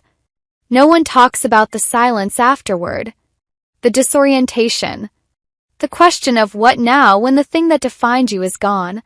He turned his gaze back to me. "That's the real work, isn't it? Not the burning, but the building from nothing." His words landed with the precision of a master key, unlocking a chamber in my heart I kept sealed. He saw it. Not the vengeance, not the drama, but the quiet, grueling aftermath. We talked. His name was David Thorne. He was an architect, recently returned from a decade of working on sustainable housing projects in Southeast Asia. He spoke of the challenges there not with heroism, but with a grounded practicality that I found refreshing. He, too, was in a period of rebuilding, of figuring out his place back in a country that had moved on without him. We didn't exchange life stories that night. We didn't need to. There was a mutual recognition of two people who had navigated their own versions of the abyss and had come out the other side, quieter, wiser, and wary of easy answers. He asked if he could take me for coffee sometime to continue the conversation. I said yes. That coffee led to dinners, which led to long walks through the city. It was slow, deliberate. There was no frantic rush of passion, but a steady, growing warmth, like the sun slowly heating the earth at the dawn of a new season. He was the first man I didn't feel the need to perform for, to mother, or to defend myself against. With David, I could just be Amelia, the woman who loved strong coffee, terrible 80s music, and the quiet satisfaction of a line perfectly drawn. He never flinched from my past. I told him one evening a few months in, the edited version. A bad marriage, a painful divorce, a son who was lost to me. I didn't mention the murder, the rebirth, the intricate web of my revenge. That was a darkness I would likely always carry alone. But he heard the pain beneath the summary, and he simply took my hand, his thumb stroking my knuckles. "I'm sorry you went through that," he said. And it was enough. A year later, I was standing in the kitchen of the home we now shared, a light-filled loft with a terrace overlooking the city. I was sketching, a new series beginning to form in my mind, this one about roots and wings. David was at the counter, attempting to make pasta from scratch, a gift from Sophia that had resulted in a comical dusting of flour over everything. My phone buzzed. It was an email from a state penitentiary. The subject line was, "Inmate communication request." Leo. I hadn't heard from him in over 4 years. I had legally severed my parental rights after his sentencing. His name was a ghost from a tomb I had long since sealed. My hand trembled slightly. David noticed the shift in me immediately. He wiped his hands and came to stand beside me, his presence a silent anchor. "You don't have to read it," he said softly. I knew I didn't. I could delete it, block the sender, and continue with my beautiful, peaceful life. But a part of me, the part that had finally made peace with all the ghosts, needed to know. I opened it. It wasn't from Leo directly, but from a prison chaplain. Leo, it seemed, had been participating in a restorative justice program. He wasn't asking for forgiveness or for me to visit. The message was a simple, stark relay from the chaplain. "He said to tell you he understands now. He said to tell you he's sorry." 3 sentences. They cost me nothing to read, and they gave me nothing I needed. The apology was for him, a part of his own process. It didn't change the past. It didn't heal the wounds. But it was an acknowledgement, a final period at the end of a horrific sentence. I showed the email to David. He read it and then pulled me into a firm, steady embrace. "It's over," he whispered into my hair. And it was. Truly, finally over. I closed the email and deleted it. I looked out at our terrace, where the first brave shoots of the herb garden we were planting were pushing through the rich, dark soil. David had built the planter boxes himself. I thought of the phoenix in my painting, of the long, silent time in the ashes. I thought of Sophia's words about the soil. I had waited. I had let the ground rest. And now, without fanfare or drama, new life was growing. Not to replace what was lost, but to exist alongside it, a testament to the resilience of the earth, of the spirit. I turned to David, flour still dusting his eyebrow, and I laughed, a real, free, joyful sound. "Your pasta is going to be a disaster." He grinned, that warm, easy grin that still made my heart flip. "Probably. But we can always order pizza." He went back to his kneading, and I went back to my sketching. The sun streamed in, catching the dust motes dancing in the air. The city hummed its endless song below. Past was a closed book on a distant shelf. The future was a blank page, a clean canvas, a patch of dark, fertile soil waiting for whatever we chose to plant next. I was no longer the victim, the avenger, or the woman in the ashes. I was simply Amelia. And for the first time in 2 lifetimes, that was more than enough. The end. George, I've got good news and bad news. Which do you want to hear first? I put down my paintbrush and looked at my friend Frank. He stood at the studio door with a mysterious air, his face a mix of nervousness and excitement. Let's start with the bad news. After all, I've gotten used to it these past 3 years. Your painting, Eternity, just sold for a sky-high price. Over $6 million. I frowned. How is that bad news? Frank chuckled. Because it's actually part of the good news. The bad news is, buddy, you might need to see a psychiatrist. What do you mean? A woman who looks exactly like Mary showed up at your art exhibition. I almost thought I was seeing a ghost. The paintbrush slipped from my hand and fell to the floor, splattering paint across the unfinished canvas. Mary, my late wife, died 3 years ago after accidentally falling off a cliff. I watched with my own eyes as her body was pulled from the water. In that moment, my world completely collapsed. Stop joking around, Frank. Why would I lie to you? She even left this. Frank handed me a note, with an address and a time written on it. My hand trembled slightly. The handwriting was exactly the same as Mary's. That night, I waited until midnight at the designated cafe. Just as I was about to leave, a familiar figure appeared at the door. Mary? No, it couldn't be her. But every gesture of that woman, from the tips of her hair to her fingertips, was a shadow of Mary. George, it's been a long time. She sat across from me, and the familiar voice nearly made my heart stop. Who are you? I struggled to remain calm. I'm Mary, your wife. She smiled and reached out her hand. There was a scar on her palm, the mark Mary got when she accidentally cut herself on glass at 15. Impossible. Mary is already dead. She laughed softly. That was just an accident. I fell off the cliff and was saved by a reclusive old doctor.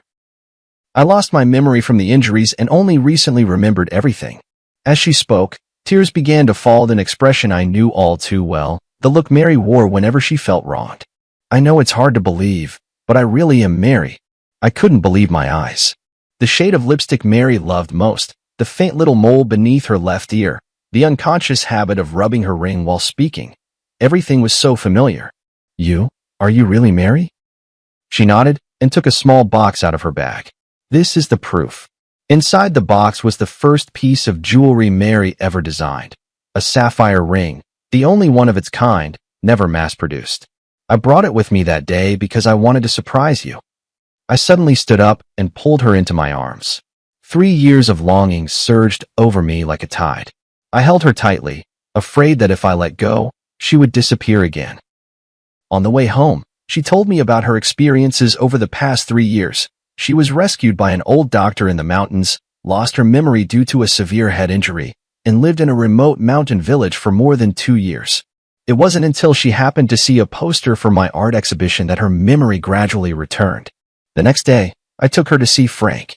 Oh my God, it really is you, Mary. Frank stared in astonishment, eyes wide. Frank, it's been a long time. She greeted him with a smile, exactly as I remembered. Frank pulled me aside and whispered, Man, this is unbelievable, but I really believe it's her. Who else but Mary could call me by my childhood nickname so accurately? That was something only the two of you knew. A week later, Mary officially returned. We held a small welcome party for her. Her mother was so overwhelmed that she fainted, and when she woke up, she clung to her daughter and refused to let go. But that night, I noticed the first sign that something was off. Mary never ate mangoes because she was severely allergic. Yet the returned Mary absent-mindedly tasted a mango dessert and was perfectly fine. Aren't you allergic to mangoes? I asked. She paused for a moment, then quickly laughed and said, "Oh, that old Chinese doctor cured my allergy. He's really amazing." I nodded, but in my heart, I marked the first question mark. Is this really my wife? A month passed quickly, and Mary blended perfectly into our lives. She knew the location of every item in the house, remembered our shared memories, and could even accurately name friends we hadn't contacted in years. But those subtle feelings of discord kept growing. For example, the real Mary liked to listen to classical music, especially Debussy, while designing jewelry. But she would always unconsciously hum along to pop songs. Mary always habitually used her left hand to hold chopsticks, even though she knew it was wrong. She just couldn't change. But she was a standard right-handed user. The most obvious difference appeared that night when I accidentally caught her smoking in the bedroom. The real Mary hated the smell of smoke. Even when I came home from social events with a faint scent of cigarettes, she would frown. "When did you start smoking?" I stood at the doorway, my voice soft. She was clearly startled, hastily snuffing out the cigarette. This is a herbal cigarette for treating insomnia, prescribed by an old Chinese doctor." I nodded, not pressing further, but the doubts in my heart only grew deeper. The next day, I went to find Frank. "Help me check if, in the past 3 years, plastic surgery technology has advanced enough to achieve this level." Frank's eyes widened. "You mean, she's not Mary?" "I'm not sure, but there are always some things that don't add up." 2 days later, Frank brought news. High-end plastic surgery can make faces look similar, but it can't replicate the exact placement of scars or moles. And there's a limit to how well someone can imitate a voice. What if it was a twin? Frank shook his head. "Mary is an only child. We all know that." I decided not to show my feelings for now and to keep observing. A week later, Mary's mother came to my house with astonishing news. "George, Mary is going to have a baby," my mother-in-law told me excitedly. I stood there stunned. Before we got married, Mary had been diagnosed with uterine hypoplasia. The doctor had made it clear she could never get pregnant. This was our shared secret. Not even my mother-in-law knew. How do you know that?" I managed to ask. "Mary told me this morning. She said she already had a checkup. It's been 2 months. My mother-in-law happily grabbed my hand. "It's a blessing from above. Mary survived death, and now she can bring us new life." My heart sank to the bottom. This absolutely could not be Mary. That night, I dug out the hospital's diagnosis certificate in my study, which clearly stated the condition of Mary's uterus. But when I wanted to talk to Mary about it, I found her in the bedroom, excitedly discussing the decoration of the nursery with my mother-in-law. "Mary, could you come here for a moment?" I called her calmly. She followed me into the study, still wearing a blissful smile on her face. "Did you forget about this?" I handed her the diagnosis certificate. She took it and glanced at it, her face instantly turning pale. "George, I can explain." "Explain what?" "Explain that you're not Mary at all." Mother-in-law heard the commotion and walked in. "What's going on with you two?" "Mom, take a look at this." I handed her the proof. My mother-in-law read it, then looked at Mary in astonishment. "What's going on?" "Mary, you can't have children." "Of course she can," I sneered, "because she's not Mary at all." My mother-in-law's face changed dramatically. "What nonsense are you talking about?" "I can explain." She hurriedly grabbed my mother-in-law's hand. "That old Chinese doctor not only saved my life, but also cured my uterine problem. It's a miracle, truly." My mother-in-law looked at me, then at her, hesitating. "George, you're being too paranoid." My mother-in-law finally took her daughter's side. "Mary has come back with great difficulty. You should cherish her, not doubt her." "Yes, George, I know this is hard to accept, but miracles do happen." Tears welled up in her eyes. "Haven't we always wanted a child? Now we can finally have our own baby." I looked at her face, identical to Mary's, yet I became more certain in my heart. This woman was not my wife. "All right, I believe you." I smiled, deciding to go along with their story for now. Let's wait together for this miracle to happen. That night, I secretly contacted a private detective. My mother-in-law gladly accepted her daughter's explanation, even suggesting she move in with us to take care of Mary during her pregnancy. Outwardly, I agreed, but inside I grew even more wary. This was no coincidence. There had to be some kind of plot. "Mom, haven't you always lived in Haicheng? Won't it be hard to get used to living here?" I probed cautiously. For my grandson, I'm willing to endure any inconvenience, my mother-in-law said firmly. I noticed a fleeting unnatural expression on Mary's face. Could the truth be connected to my mother-in-law? On the third day after my mother-in-law moved in, I discovered more suspicious details.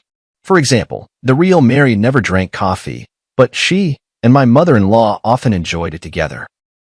Also, Mary's favorite movie was Roman Holiday, but she claimed to prefer Titanic. The strangest thing is, Mary used to despise her cousin Tom when she was alive, but now he visits frequently and chats and laughs with Mary as if they're old friends. I told Frank about these discoveries. Buddy, things are getting more and more suspicious, Frank frowned.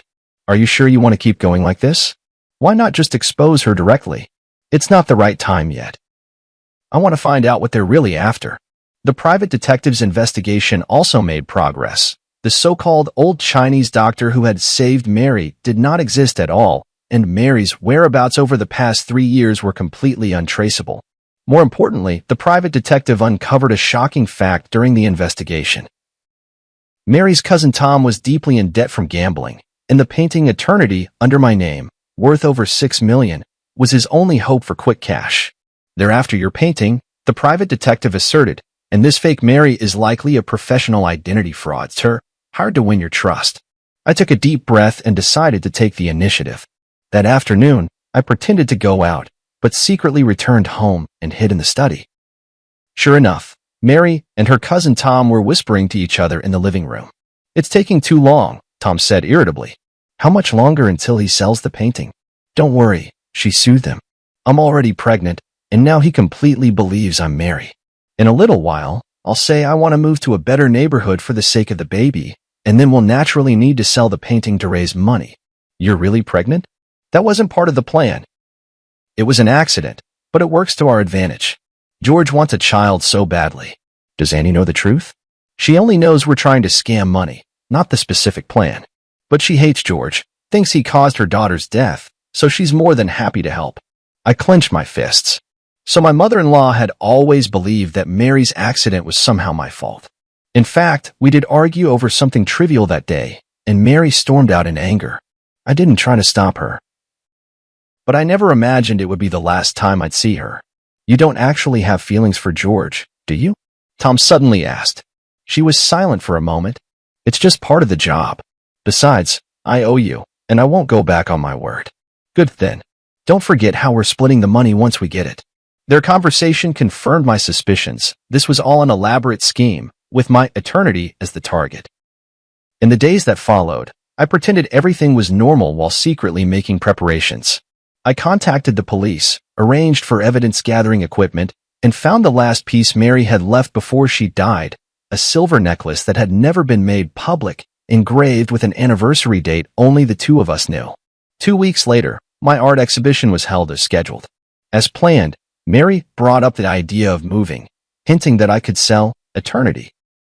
I pretended to agree and said I would auction the painting on the last day of the exhibition. This is a surprise I prepared for you, I said on the eve of the exhibition, taking out a delicate box. To celebrate the new life we're about to begin. She opened the box in surprise, and inside was the silver necklace. It's beautiful, thank you. She smiled as she prepared to put it on. Wait, I stopped her. Aren't you going to look at the engraving on the back? She turned the necklace over, and her face suddenly went pale. What's wrong? Don't you like it? I asked, feigning ignorance. No, I really like it. It's just, I'm a bit moved. She forced a smile, but didn't know how to explain that she couldn't recognize the significance of that date. See you tomorrow. Get some good rest, and don't forget to wear this necklace. I kissed her forehead and whispered in her ear, after all, this is your final design. Her body visibly stiffened for a moment, but she kept smiling. Of course, I cherish it very much. Tomorrow, the truth will come to light. On the day of the exhibition, the place was packed with people. My painting, Eternity, was displayed in the most prominent spot, right next to the last batch of jewelry designs Mary had created before her death. Mary held my arm, flawlessly playing the role of my wife as always. She had even gone out of her way to wear Mary's favorite white dress and the silver necklace I had given her last night. My mother-in-law and Tom were there too. The three of them exchanged glances from time to time, clearly waiting for the perfect moment. Frank appeared as planned, pretending to be extremely interested in eternity and asking me about the auction details. The auction will begin promptly at 4 in the afternoon, I replied with a smile. This painting means a great deal to me, and I hope it finds someone who truly appreciates it. Mary immediately chimed in. Yes, although it's hard to part with it, this is a necessary decision for our future. I noticed she glanced at Tom, who gave a barely perceptible nod. At 3:30 in the afternoon, the projector in the center of the exhibition hall lit up. This was the special segment I had arranged. Ladies and gentlemen, I stood in front of eternity. Before the auction begins, I'd like to share a little story about this painting. Mary's photo appeared on the projection screen, a group picture from her last birthday party before she passed away. 3 years ago, my wife Mary died in an accident.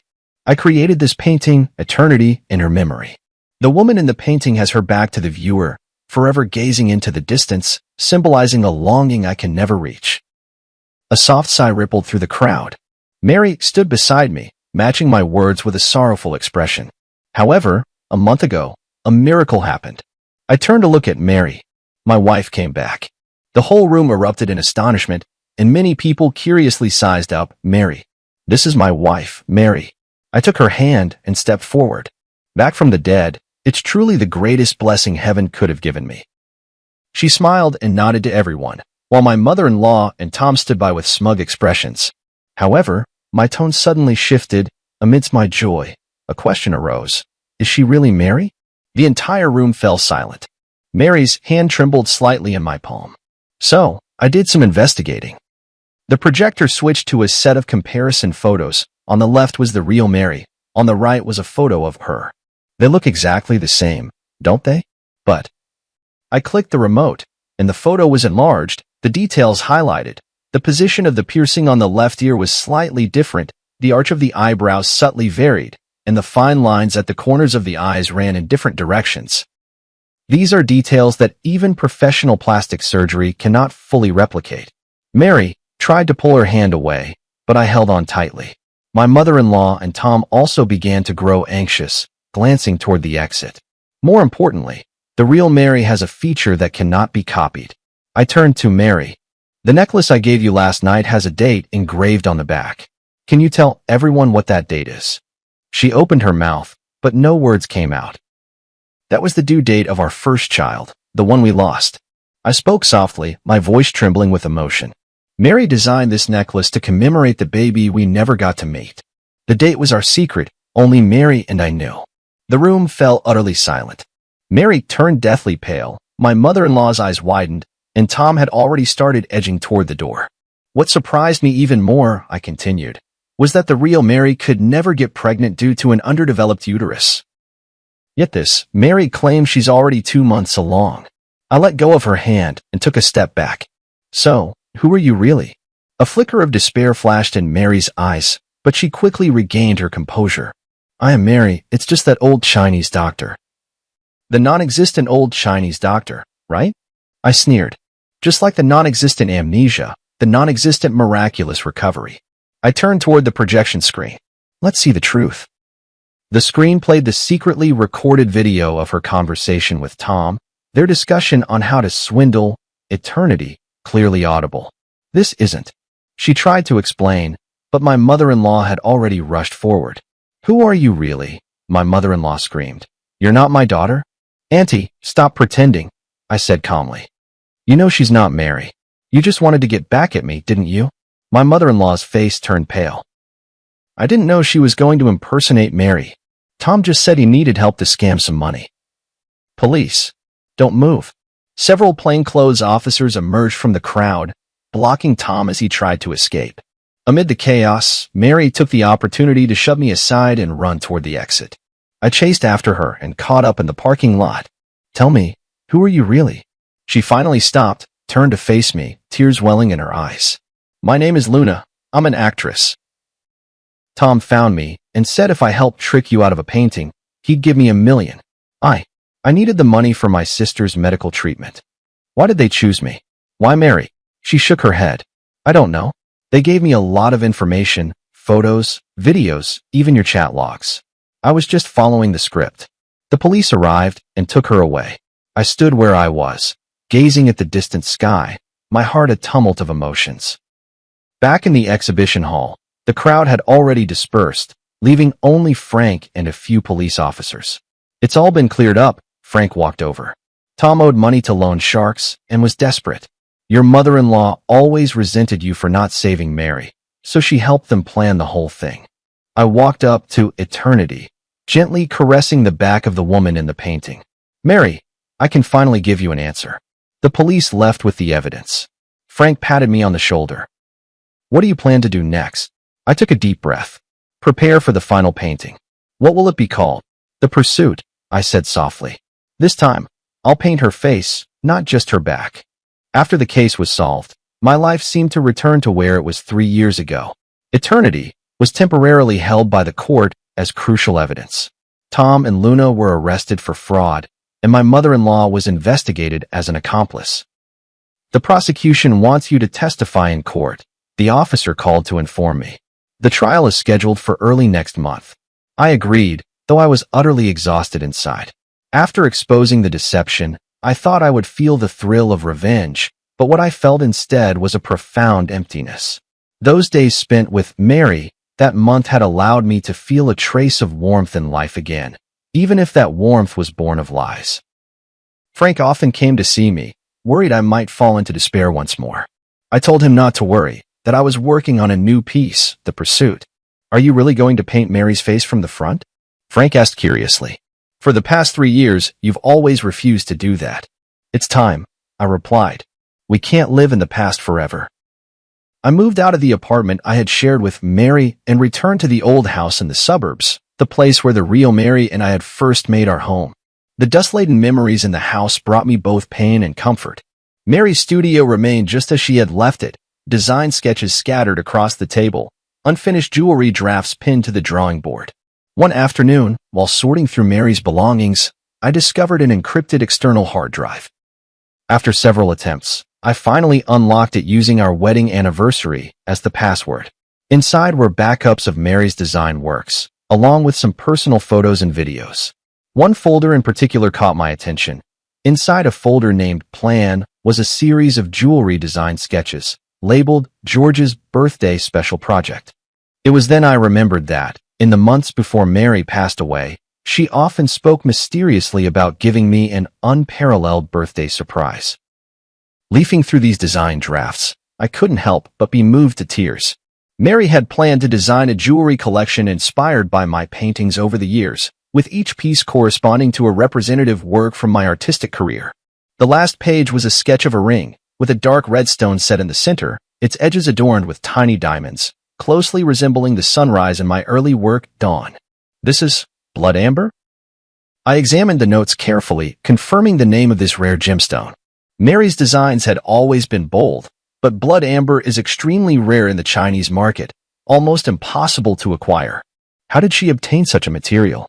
As I continued searching, I found a series of email correspondence screenshots. Mary had actually contacted a gemstone dealer in Myanmar, commissioning the blood amber specifically for this ring. The last email showed that the gem had already been shipped, but the date was exactly 1 week before Mary's death. I immediately called Frank. Help me check if there was a package sent from Myanmar 3 years ago, addressed to Mary. 2 days later, Frank brought news. The package did exist, but since no one signed for it, it was returned. However, according to the shipping records, it was resent a month ago, this time addressed to you. What? I was completely confused. I haven't received any package. Check your old apartment? Frank suggested. Back at my old apartment, the manager told me there was indeed a package, but it had been signed for by Mary. She said it was a surprise for you, so she didn't notify you, the manager explained. This meant Luna had taken the blood amber. I rushed to the detention center and requested to see Luna. Separated by glass, she looked much more haggard than the last time we met, but still wore that face so similar to Mary's. What are you doing here? She asked coldly. A month ago, you signed for a package from Myanmar. There was a blood amber inside. I want to know where it is. She looked surprised. How did you know? Tom asked me to sign for it. He said it was some precious gem. He took it. My heart sank. Tom was deep in gambling debt. A precious blood amber would be a windfall for him. He had probably sold it long ago. That blood amber is very important to me, I said softly. It was the last gift my wife left me. Luna was silent for a moment, then suddenly said, "Maybe it's not that bad. Tom said the stone has flaws, its value is greatly reduced, and he hasn't found a suitable buyer yet." Hope was rekindled. If Tom hadn't sold the blood amber yet, maybe there was still a chance to get it back. "Do you know where he might hide it?" Luna hesitated for a moment. "He has a safe deposit box in a self-storage facility on the east side of the city." After getting the address, I immediately contacted the officer in charge of the case and explained the situation. Since Tom was involved in a large sum of money, the police quickly approved the search request. "Mr. George, we found the safe deposit box," the officer said over the phone. "Inside, we did find the blood amber you described, as well as some other evidence." A few hours later, I retrieved the blood amber at the police station. It was even more beautiful than I had imagined. Within the dark red core, wisps of mist seemed to swirl, shifting strangely under the light. This was the birthday gift Mary had so carefully chosen for me, waiting for 3 years. Back home, I carefully placed the blood amber beside the canvas of the pursuit. The painting was already more than half finished, Mary's face emerging from the blur into clarity, yet it still felt like something was missing. Watching the blood amber glimmer faintly under the light, I suddenly understood how I should complete the painting. The creation of the pursuit entered its final stage. I decided to break convention and incorporate the blood amber into the artwork. This would not only be a portrait, but a hybrid piece that fused painting with the art of jewelry. "Are you sure you want to do this?" Frank frowned. "That blood amber is priceless." "That's exactly why," I said firmly. "Mary chose it for me. She wanted to inspire an unparalleled masterpiece. I will fulfill her wish." For 2 whole weeks, I worked day and night, neglecting sleep and food. I cut the blood amber into thin slices and inlaid them at the spot of Mary's eyes on the canvas, making her gaze truly come alive. I used a special technique to blend the surrounding paint, creating a harmonious transition with the gemstone. From certain angles, the entire painting seemed to be imbued with life, and Mary's expression would shift depending on where the viewer stood. On the day I finished the piece, Frank brought news.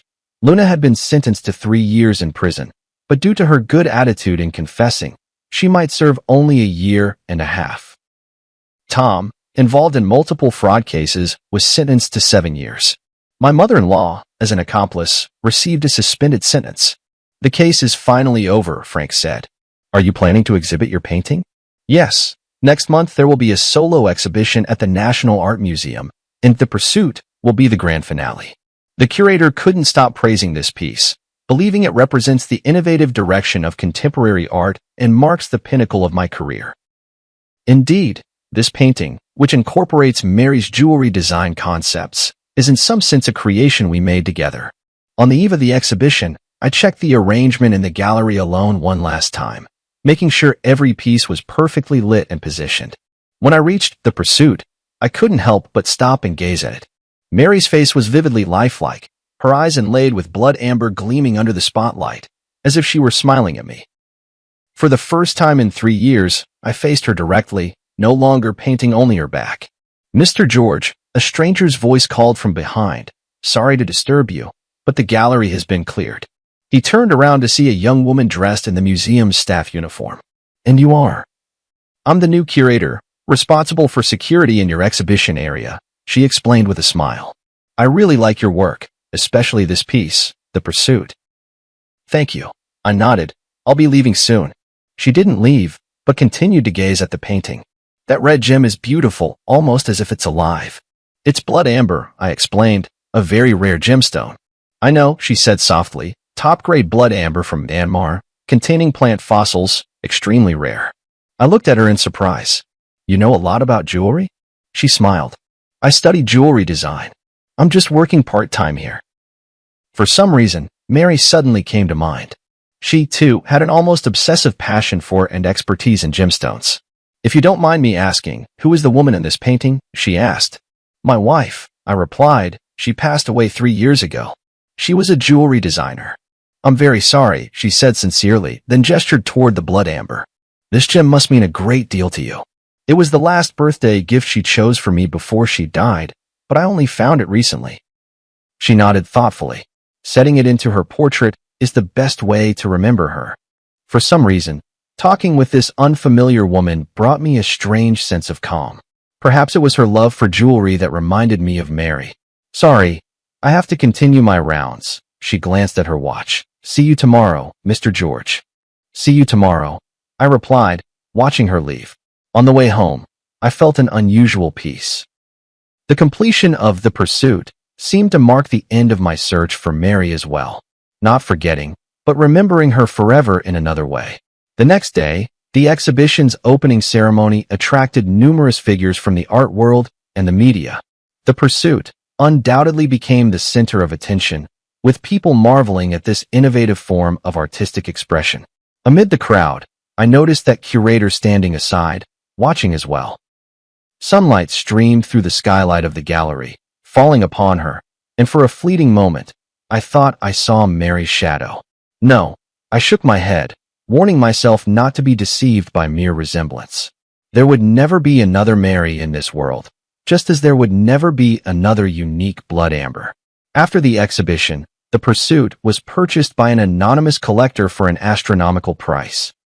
I donated all the proceeds to a foundation supporting students in jewelry design, establishing a scholarship in Mary's name. Life slowly moved forward, and I began to accept new commissions and create new works. Occasionally, I would think of that curator with a unique insight into jewelry, wondering if she was still working at the art museum. Until one day, I received an email from HL. There were no words, only an image. A sketch of a ring design, the style strikingly similar to Mary's unfinished series. My heart raced as I replied immediately. Who is this? The response came quickly. Yesterday, you brushed past me by the cafe on the street corner, but you didn't recognize me. If you want to know more, wait for me at the museum entrance at noon tomorrow. Is it that librarian? How could she have a design so reminiscent of Mary's style? Filled with anxiety and anticipation, I decided to accept the invitation and find out for myself. The next day at noon, I arrived at the art museum half an hour early. The sun was shining, and small groups of visitors were coming and going from the exhibition hall, but there was no sign of the mysterious person. Just as I began to suspect this might be some kind of prank, a faint trace of perfume drifted by, a scent unfamiliar to me, yet it inexplicably reminded me of Mary. Mr. George, thank you for coming. The voice behind me made me turn around. It was the curator. Today, she wasn't wearing her uniform, but a simple white dress, completely different from Mary's style when she was alive. Did you send the email? I asked directly. She nodded. There are some things I want to tell you, but not here. Will you come with me? We walked through the small park beside the art museum and arrived at a secluded cafe. The whole time, I kept observing her. Her mannerisms, the way she walked, none of it resembled Mary. Yet her sensitivity to detail and her focused attention gave me a strange sense of familiarity. Who are you, really? The moment we sat down, I couldn't wait to ask. My name is Nicole. She looked me straight in the eye. I'm Mary's student. This answer caught me off guard. Mary had indeed taught jewelry design part-time at the Design Academy before she passed away, but she had never mentioned having any particularly close students. I took her advanced design class the year before she passed, Nicole explained. Her guidance benefited me for a lifetime. That still doesn't explain why your designs resemble her style so much, I said, half convinced. Nicole took a folder out of her bag. These are all notes from Ms. Nicole's class and her feedback on my work. You can look at the handwriting and confirm that it's really hers. I carefully examined the materials. It was indeed Mary's handwriting.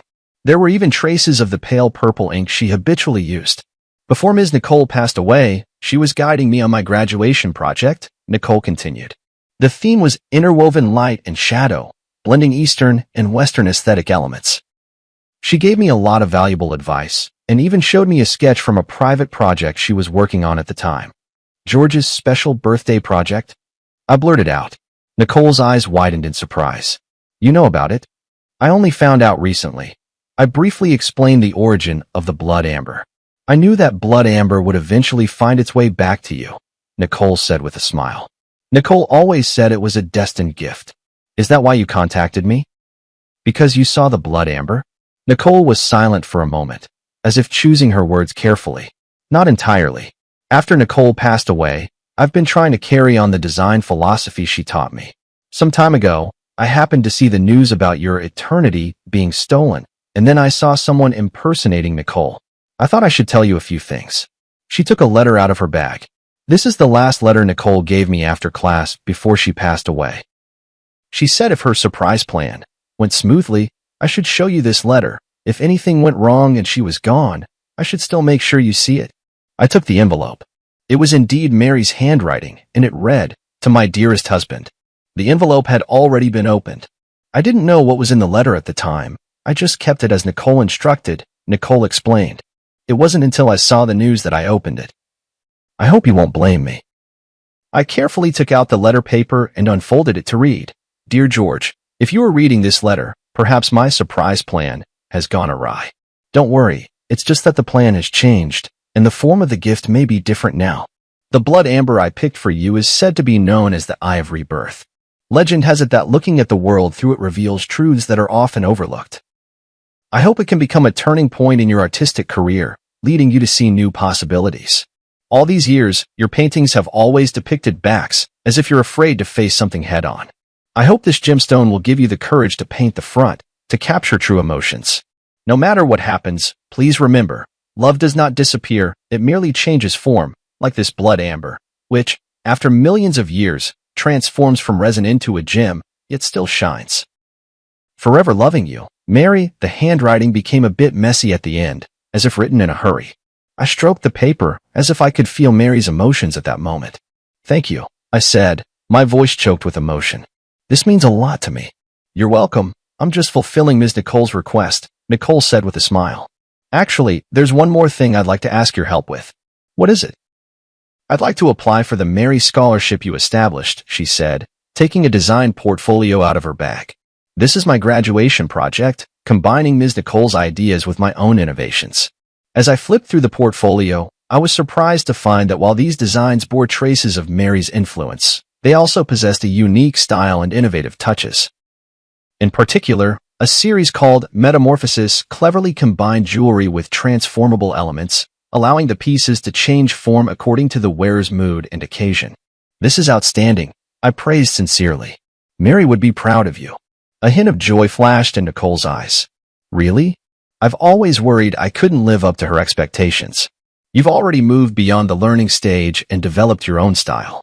That's exactly what she hoped to see. As we talked, sunlight streamed through the window and fell on Nicole. In that moment, I seemed to understand something. When Mary spoke of love changing its form, perhaps she wasn't just referring to the blood amber, but also to her passion for art and its legacy. Luna tried to impersonate Mary by mimicking her appearance, but she could never truly replicate who she was. Nicole, on the other hand, looked nothing like Mary, yet she inherited a part of her artistic vision and spirit. Perhaps this is the true gift Mary left me, not the blood amber, but a new possibility, a path out of the past. Nicole's graduation exhibition was held in a small gallery. Though the space was modest, it was exquisitely arranged. Her works were divided into 3 series, representing the past, the present, and the future, forming a complete narrative. This is a brilliant idea, I sincerely praised. From tradition to contemporary and then to the future, it showcases the evolution and possibilities of jewelry design. Nicole smiled and nodded. This was inspired by teacher Nicole. She always says that good design should look back at history, be grounded in the present, and look forward to the future. As I walked through the exhibition hall, I noticed a special display case in the corner, containing only one piece, a seemingly simple ring with a small red gemstone set in the center. This is. I leaned in to read the label, which said, in memory, dedicated to teacher Mary. Yes, I made it from a small piece of blood amber I bought with my own savings, Nicole explained. It can't compare to the quality of yours, but it's also from Myanmar. I examined the design of the ring closely. Clean, powerful lines, with fine silver threads encircling the blood amber, as if protecting the central gem, yet also seeming to radiate light outward. This is very similar to Mary's final design style, I said softly, but it also has your own unique touch. I wanted to create a piece that could both commemorate teacher Nicole and showcase my own style, Nicole explained. The blood amber represents her influence, while the outer design is the direction of my own development. The exhibition attracted quite a few industry insiders, including some well-known figures from the jewelry design world. After viewing the exhibition, an older female designer approached Nicole and offered her an internship opportunity. I stood by, genuinely happy for Nicole. In the evening, as the exhibition was drawing to a close, Frank arrived as well. Seeing me with Nicole, he gave me a knowing smile. New friend? He asked me quietly. Mary's student, I explained simply. Very talented. Frank nodded without asking further questions. After touring the exhibition, he gave high praise to Nicole's work. It blends traditional and modern elements, demonstrating both technical skill and artistic expression, quite rare. Nicole thanked him politely. This wouldn't have been possible without the guidance of teacher Nicole and teacher George. After the exhibition, the three of us went to a nearby restaurant for dinner. During the meal, Frank talked about recent trends in the art market, while Nicole shared her insights on contemporary jewelry design. The conversation was light and pleasant, and I realized it had been a long time since I had relaxed and chatted with others like this. After a few rounds of drinks, Frank received an urgent call and left early. Only Nicole and I remained in the restaurant, and the atmosphere suddenly became a bit quiet. Mr. George, Nicole hesitated for a moment before speaking. I've always had a question I wanted to ask you. What is it? After you finished the pursuit, what are you planning to create next? The question caught me off guard. To be honest, ever since the pursuit, I haven't had any new inspiration. That painting seemed to have drained all my emotions and creativity. I haven't decided yet, I answered honestly. It might take some time to find a new direction. Nicole nodded thoughtfully. Nicole once said that the hardest thing for an artist isn't creating a stunning masterpiece, but finding a way forward after reaching the peak. She really did say that, I recalled with a smile. Mary always saw further than I did. Maybe, Nicole said softly, you could try a new direction that combines your work with jewelry design? Like in The Pursuit, but taking it even further. I recalled what Mary mentioned in her letter about seeing new possibilities, and suddenly I was inspired. You mean, creating a series of works that combine painting and jewelry? Exactly. Nicole said excitedly, your paintings create emotion in two-dimensional space, while jewelry gives it tangible form in the three-dimensional world. The combination of the two would have an astonishing effect. The more we talked, the more engaged we became, even sketching a few concept designs on the restaurant's napkins. Nicole's ideas were fresh and bold, perfectly aligning with my artistic vision, yet bringing a new perspective. As we left the restaurant, Nicole suddenly said, I have to confess something. I looked at her in confusion. I reached out to you not only to deliver Nicole's letter, but also for a personal reason. I hope to learn from you, she said candidly. I want to become a designer like Nicole, someone who not only creates beautiful works but also perfectly blends art with emotion. Her sincerity moved me. You're already on that path, and you're doing very well. Then, may I consult you often? She asked a little nervously. Of course, I'd be delighted. On the way home, a series of new works already began to take shape in my mind. A cross-disciplinary art that fuses painting and jewelry, both as a tribute to Mary and as a new starting point in my artistic career. That night, I had a dream. In the dream, Mary stood in a halo of blood-red light, smiling at me and saying, See, I knew you would find a new direction. When I woke up, I got out of bed immediately and began sketching for the new series. I decided to name it Rebirth. Not only representing the ancient life forever preserved in blood amber, but also symbolizing the rebirth of my artistic career, as well as the inheritance and development of Mary's artistic vision. A week later, I submitted a new series proposal to the gallery and received an enthusiastic response. The curator even suggested holding a special exhibition themed Between Dimensions, a dialogue between painting and jewelry. For this project, I invited Nicole to join the team as a jewelry design consultant. She had just graduated from design school and was both excited and nervous about the opportunity. Am I really up to the task? She asked me in the studio. You understand Mary's design philosophy better than anyone, I assured her. That's exactly what I need. In the days that followed, we worked at a feverish pace. We created during the day and discussed at night, sometimes even working through until dawn. Nicole's ideas flowed endlessly, and I transformed those thoughts into concrete artistic expressions. In the process, I rediscovered the pure joy of creation that I hadn't felt in a long time. One late night, when we finally finished the design for our first piece, Nicole clapped her hands excitedly. This is amazing. Teacher Nicole will definitely love it. At the mention of Mary, she suddenly realized her slip and looked at me nervously. I'm sorry, I didn't mean to. It's all right, I said with a smile. I think Mary really would like it. She always hoped I could step out of my comfort zone and try new ways of expressing myself. Nicole let out a sigh of relief, then hesitantly asked, Professor George, may I ask you a personal question? What is it? When you faced the woman impersonating Professor Nicole, how did you see through her? I mean, from the news reports, she seemed like an exact copy of Professor Nicole. I pondered for a moment. Superficial resemblance is easy to achieve, but a true personality cannot be duplicated. Mary's perception of art, her attitude toward life, the way she handled details, these were all unique. Just like a work of art, Nicole mused, no matter how perfect a replica is, it can never capture the soul of the original. Exactly. We worked through the night again, and finally established the overall framework for the Rebirth series. 7 pieces, each blending elements of painting and jewelry, together telling a story of loss and recovery, death and rebirth. As our collaboration deepened, my relationship with Nicole gradually shifted from teacher and student to partners, both mentor and friend. Sometimes, when the light traced the gentle contours of her focused profile, I would unconsciously think of Mary. But soon, I realized that this association wasn't due to any physical resemblance, but rather that same dedication and passion for art. George, you look much more spirited lately, Frank remarked at a gathering. It's been a while since I've seen you so full of life. Yeah, the new project has helped me rediscover the joy of creating. Nicole's a good girl, Frank said meaningfully. Talented, and she really understands you. I understood his implication, but just smiled without responding.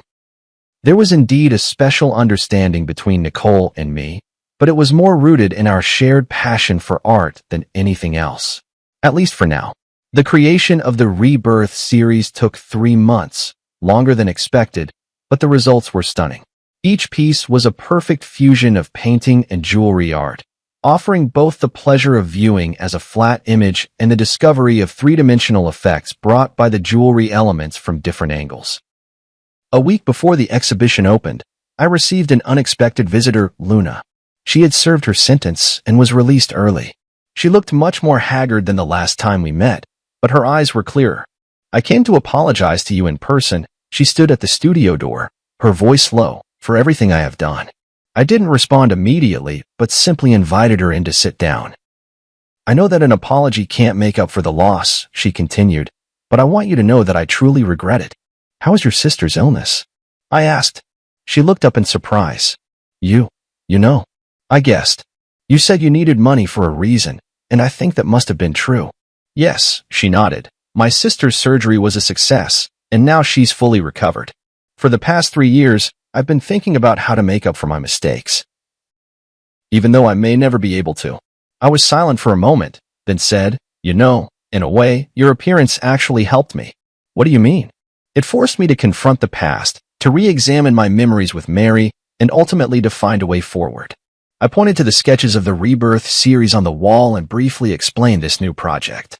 Luna listened quietly, a look of genuine respect in her eyes. I'm glad you were able to find a new beginning from that nightmare, she said at last. I hope I can find my own path to rebirth as well. As she left, she handed me a small package. These are some simple pieces of jewelry I made in prison. The craftsmanship is rough, but each one represents my remorse and blessings. I hope you can accept them. Opening the package, I found several small trinkets handmade from fine wire and colorful glass beads. Though simple, it was clear the creator had poured their heart into them. Nicole happened to come into the studio at that moment. Seeing the trinkets, she asked curiously, "What are these?" I told her about Luna's visit. You forgave her? Nicole was a bit surprised. Not exactly forgiveness. I said thoughtfully, it's more like understanding. Everyone has their own hardships and choices. What's important is how we learn and grow from our mistakes. Nicole nodded pensively, picking up a piece of jewelry to examine it closely. The craftsmanship is rough, but the concept is ingenious. This person seems to have a talent for design. Perhaps, I said, everyone has the possibility of being reborn. On the day of the exhibition opening, Numerous figures from the art and jewelry worlds gathered together. The Rebirth series received unprecedented acclaim. Critics called it a model of cross-disciplinary art, and the gallery owner was overjoyed, announcing plans for a nationwide tour. In the crowd, I saw Luna. She was dressed simply, standing quietly in a corner, admiring the exhibits. Our eyes met in the air. She nodded slightly, then walked away. "Who was that?" Nicole asked, standing beside me. "Someone searching for Rebirth," I replied. Nicole seemed to understand and asked no more. We stood side by side before the pursuit, watching the blood amber refract a strange light under the lamps, like the silent burning of life's flame. "Thank you," I whispered to Nicole. "Without you, this series might never have come into being." "It was your philosophy that guided us, Teacher Nicole," she replied modestly. I was just fortunate enough to be the messenger. In that moment, I suddenly understood the true meaning of what Mary had written in her letter. Love has changed its form. Love exists not only in memory and longing, but also in inheritance and innovation, shining brightly in every spark of artistic creation. And I, at last, had learned how to begin anew after loss, to embrace rebirth while still searching. The success of the exhibition exceeded everyone's expectations. In just 1 month, the Rebirth series was reported on by major media outlets and even attracted the attention of the international art world. A renowned auction house extended an olive branch to me, hoping to include several pieces in their annual highlight auction. "This is an unprecedented opportunity," Frank said excitedly. "If the deal goes through, you'll become a top player in the contemporary art market." I wasn't particularly concerned with commercial success, but I did feel the joy of having my work widely recognized. More importantly, this series opened up a new artistic path for me, freeing me from the creative shackles of the past 3 years. Nicole benefited as well. As the project's jewelry design consultant, she received high praise from the industry. Several well-known jewelry brands reached out to her, hoping she would join their design teams. "Which offer are you planning to accept?" One night, as we were tidying up the studio together, I asked her. "To be honest, I'm still hesitating." Nicole paused her work. "These are all great opportunities, but..." "But what?" "But I want to keep working with you." She looked straight into my eyes. "Rebirth is just the beginning, isn't it?" Her candor surprised me a little. Indeed, the success of this series had opened up many new creative possibilities for us, but I wasn't sure if I should continue such a close working relationship. "You should consider your own career development," I said tactfully. "These opportunities are very rare for young designers." Nicole seemed to sense my hesitation and nodded gently. "I understand." In the days that followed, we were both busy and rarely had the chance to talk alone. A week later, Nicole told me she had decided to accept an invitation from a French jewelry brand and would be going to Paris to work for 2 years. "Congratulations," I said sincerely. "It's a very good choice." "Thank you," she replied with a smile, though a fleeting, elusive emotion flashed in her eyes. "I think this is the best arrangement for both of us." Before Nicole left, we held a small farewell party. Frank, the curator, and a few mutual friends came. The atmosphere was warm, tinged with a hint of sadness. After a few rounds of drinks, Frank found an opportunity to pull me aside. "Are you really going to just let her go like this?" "What do you mean?" I pretended not to understand. "Don't play dumb, man," Frank said bluntly. "You have feelings for her. That's obvious." "That's just professional rapport," I argued. "Is that so?" Frank looked at me meaningfully. "Then why have you been so distracted ever since she decided to go to France?" I was at a loss for words. In fact, these past few days I had indeed felt an inexplicable sense of loss, but I kept telling myself it was only because I had lost an excellent partner. "I know what you're worried about," Frank lowered his voice. "You feel like you're letting Mary down, don't you?" I remained silent. He had touched upon the deepest concern in my heart. "Mary has been gone for 3 years now." Frank gently patted my shoulder. "She would want you to be happy." After the party ended, I walked Nicole home. The night was tranquil as water, and the city lights flowed around us. "Thank you for your help and guidance these past few months." Nicole stopped at the entrance of her apartment building. "This experience has meant so much to me." "I should be thanking you," I said sincerely. "Without you, the Rebirth series would never have been completed." We fell into silence, as if both searching for the right words to say goodbye. "My flight is the morning after tomorrow," Nicole finally said. "I still have some things to take care of tomorrow. So, this is probably the last time we'll see each other. 2 years will pass quickly. I tried to make my voice sound light. Paris is a beautiful city. You'll like it there. She nodded, a complex emotion flickering in her eyes. Professor George, there's something I've always wanted to tell you, but never found the right opportunity. What is it? I chose to study jewelry design because I saw Nicole's works. She took a deep breath, or more precisely, because I saw the pieces Nicole designed for you.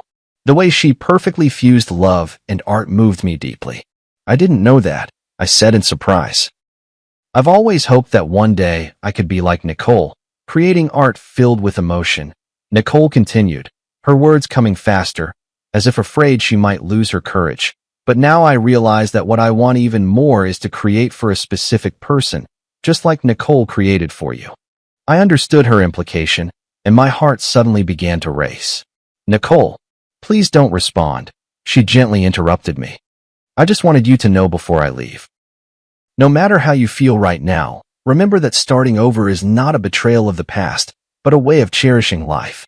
With that, she rose up on her tiptoes and softly kissed my cheek, then quickly turned and walked into the apartment building, leaving me standing alone in the night, my mind in turmoil. After returning home, I tossed and turned, unable to sleep, replaying Nicole's words and that gentle kiss over and over in my mind.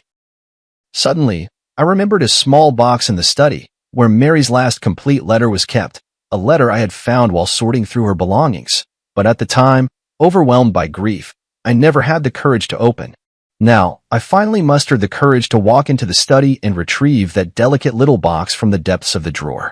Inside lay a pale pink letter, bearing Mary's familiar handwriting. Dearest George, by the time you read this letter, you may find yourself at a crossroads in life, hesitating between moving forward or staying where you are.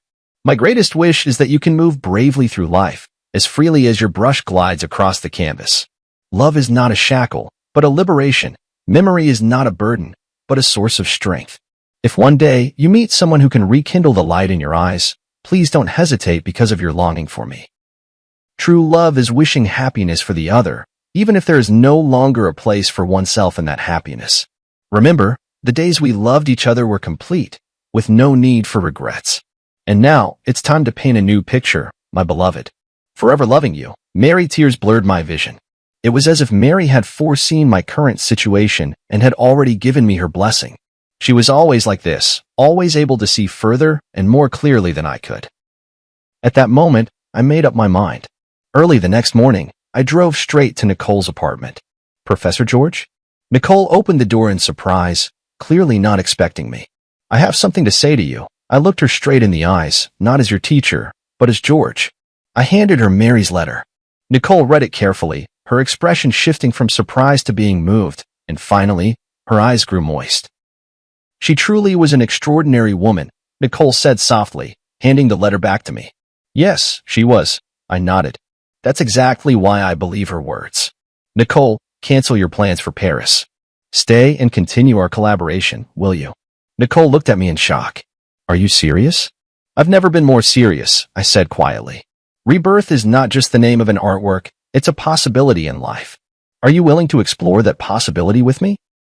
Her answer was a firm embrace, warm and real, like the first ray of sunlight after a long winter.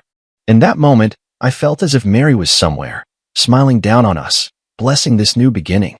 Life is like that blood amber, enduring countless ages of change and sedimentation, ultimately transforming into an eternal radiance.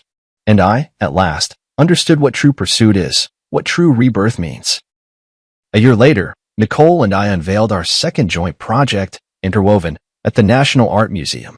This series was even bolder and more innovative than Rebirth, blending Eastern and Western aesthetics with various art forms. Critics hailed it as a significant breakthrough in contemporary art.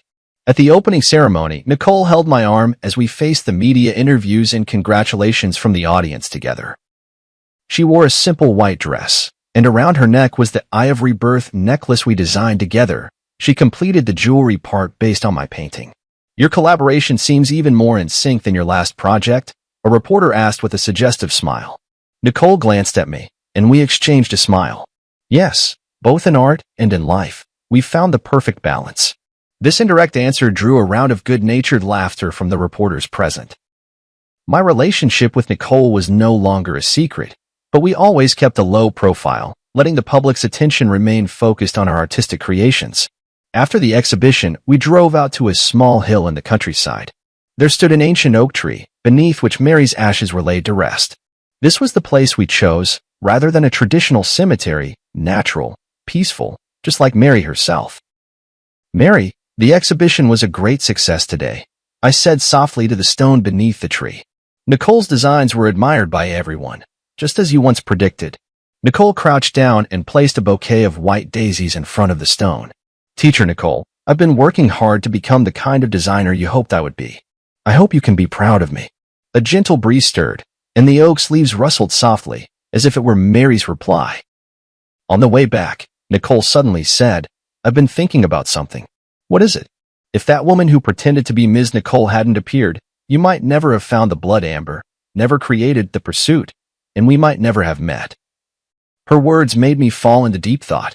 Indeed, it was the series of events triggered by that deception that ultimately led to everything now. It feels as if, in the unseen, some force has been orchestrating it all. "Perhaps that's the irony of fate," I said softly. "Sometimes, the worst beginnings can lead us to the best endings." When I returned home, I received an unexpected package. Upon opening it, I found a delicate little box containing a handmade ring. Though simple, the craftsmanship had improved greatly compared to the pieces I had seen before. There was a note attached. "Mr. George, thank you for your kindness and understanding a year ago, which gave me the courage to start over. Now I have found a job at a small jewelry shop, and my life is gradually getting back on track. This ring represents my gratitude, and I wish you happiness and well-being on your new path." "Luna," I handed the ring to Nicole. After examining it carefully, she remarked, "Her skills have improved a lot. She truly is talent." "Some mistakes in life shouldn't become permanent scars," I sighed. "Everyone deserves a second chance." That night, we sat in the studio, discussing ideas for the next series. Nicole suddenly proposed a bold idea. I was thinking, maybe we could try connecting the different stages of our work to create a complete narrative. From eternity to quest, then to rebirth, and intertwined, they're actually different phases in a person's life journey. "You mean?" "A complete story about loss, searching, rebirth, and integration," she explained excitedly, ultimately asking what is the most precious treasure in life. "Love." I finished her sentence. "No matter what form it takes." Nicole nodded, her eyes sparkling with creative fire. "We could call it the forms of love, an unprecedented artistic exploration." "Sounds like a long-term, ambitious project." "We have time," she smiled, holding my hand. "We have so much time." In that moment, I felt a powerful surge of creative inspiration, just like when I first began my artistic career years ago, filled with passion and possibility. But this time, I was not facing the blank canvas alone. 2 years later, the Forms of Love series was exhibited simultaneously in the world's 5 greatest art museums, causing an unprecedented sensation. Critics called it a milestone in contemporary art history, blending painting, sculpture, jewelry design, and other art forms to create an entirely new artistic language. The final piece of the exhibition was titled Eternal Ring, a massive circular canvas depicting every form of love in life, familial, platonic, romantic, and the love for art itself. The edge of the canvas was inlaid with gemstones of various sizes, and under certain lighting, these gems would cast light onto specific parts of the canvas, revealing another hidden layer of patterns. The centerpiece of this work is a massive blood amber. Through intricate optical design, the light it projects perfectly outlines 2 embracing figures. One is Mary, the other is Nicole, symbolizing the intersection of past and present, the fusion of memory and rebirth. On the closing day of the exhibition, in front of the Eternal Ring, I knelt on one knee and proposed to Nicole. The ring was crafted from the very blood amber Mary had once prepared for me, designed by my own hand and fashioned by the finest jeweler. "This ring carries the memories of the past and the hopes for the future," I whispered softly. "Nicole, will you be the eternal ring in my life?" Her tears sparkled under the spotlight. "I will." Amidst the cheers, I remembered what Mary once said, "Love does not disappear, it merely changes its form. Yes, love does not disappear. It exists in memories, in art, in every rebirth and new beginning. It traverses time and crosses space, like that blood amber which, after millions of years, still shines, forever retaining the original warmth and brilliance of life. This is the answer I have been searching for all along. Between loss and gain, between seeking and rebirth, love remains constant, only appearing in different forms along the journey of life. And all we need to do is bravely accept this gift, no matter how it comes to us. On the day of the wedding, the sky was a clear, washed blue. Beneath the ancient oak tree that had watched over Mary, we exchanged our vows. A gentle breeze stirred, making the leaves whisper as if blessings were drifting in from another world. No matter when or where, Nicole said softly, we'll always remember that it was she who brought us together. Yes, I squeezed her hand, and we will always cherish this gift. In the brilliant sunlight, the blood amber ring gleamed, radiant as life itself, enduring the passage of time, yet still shining bright.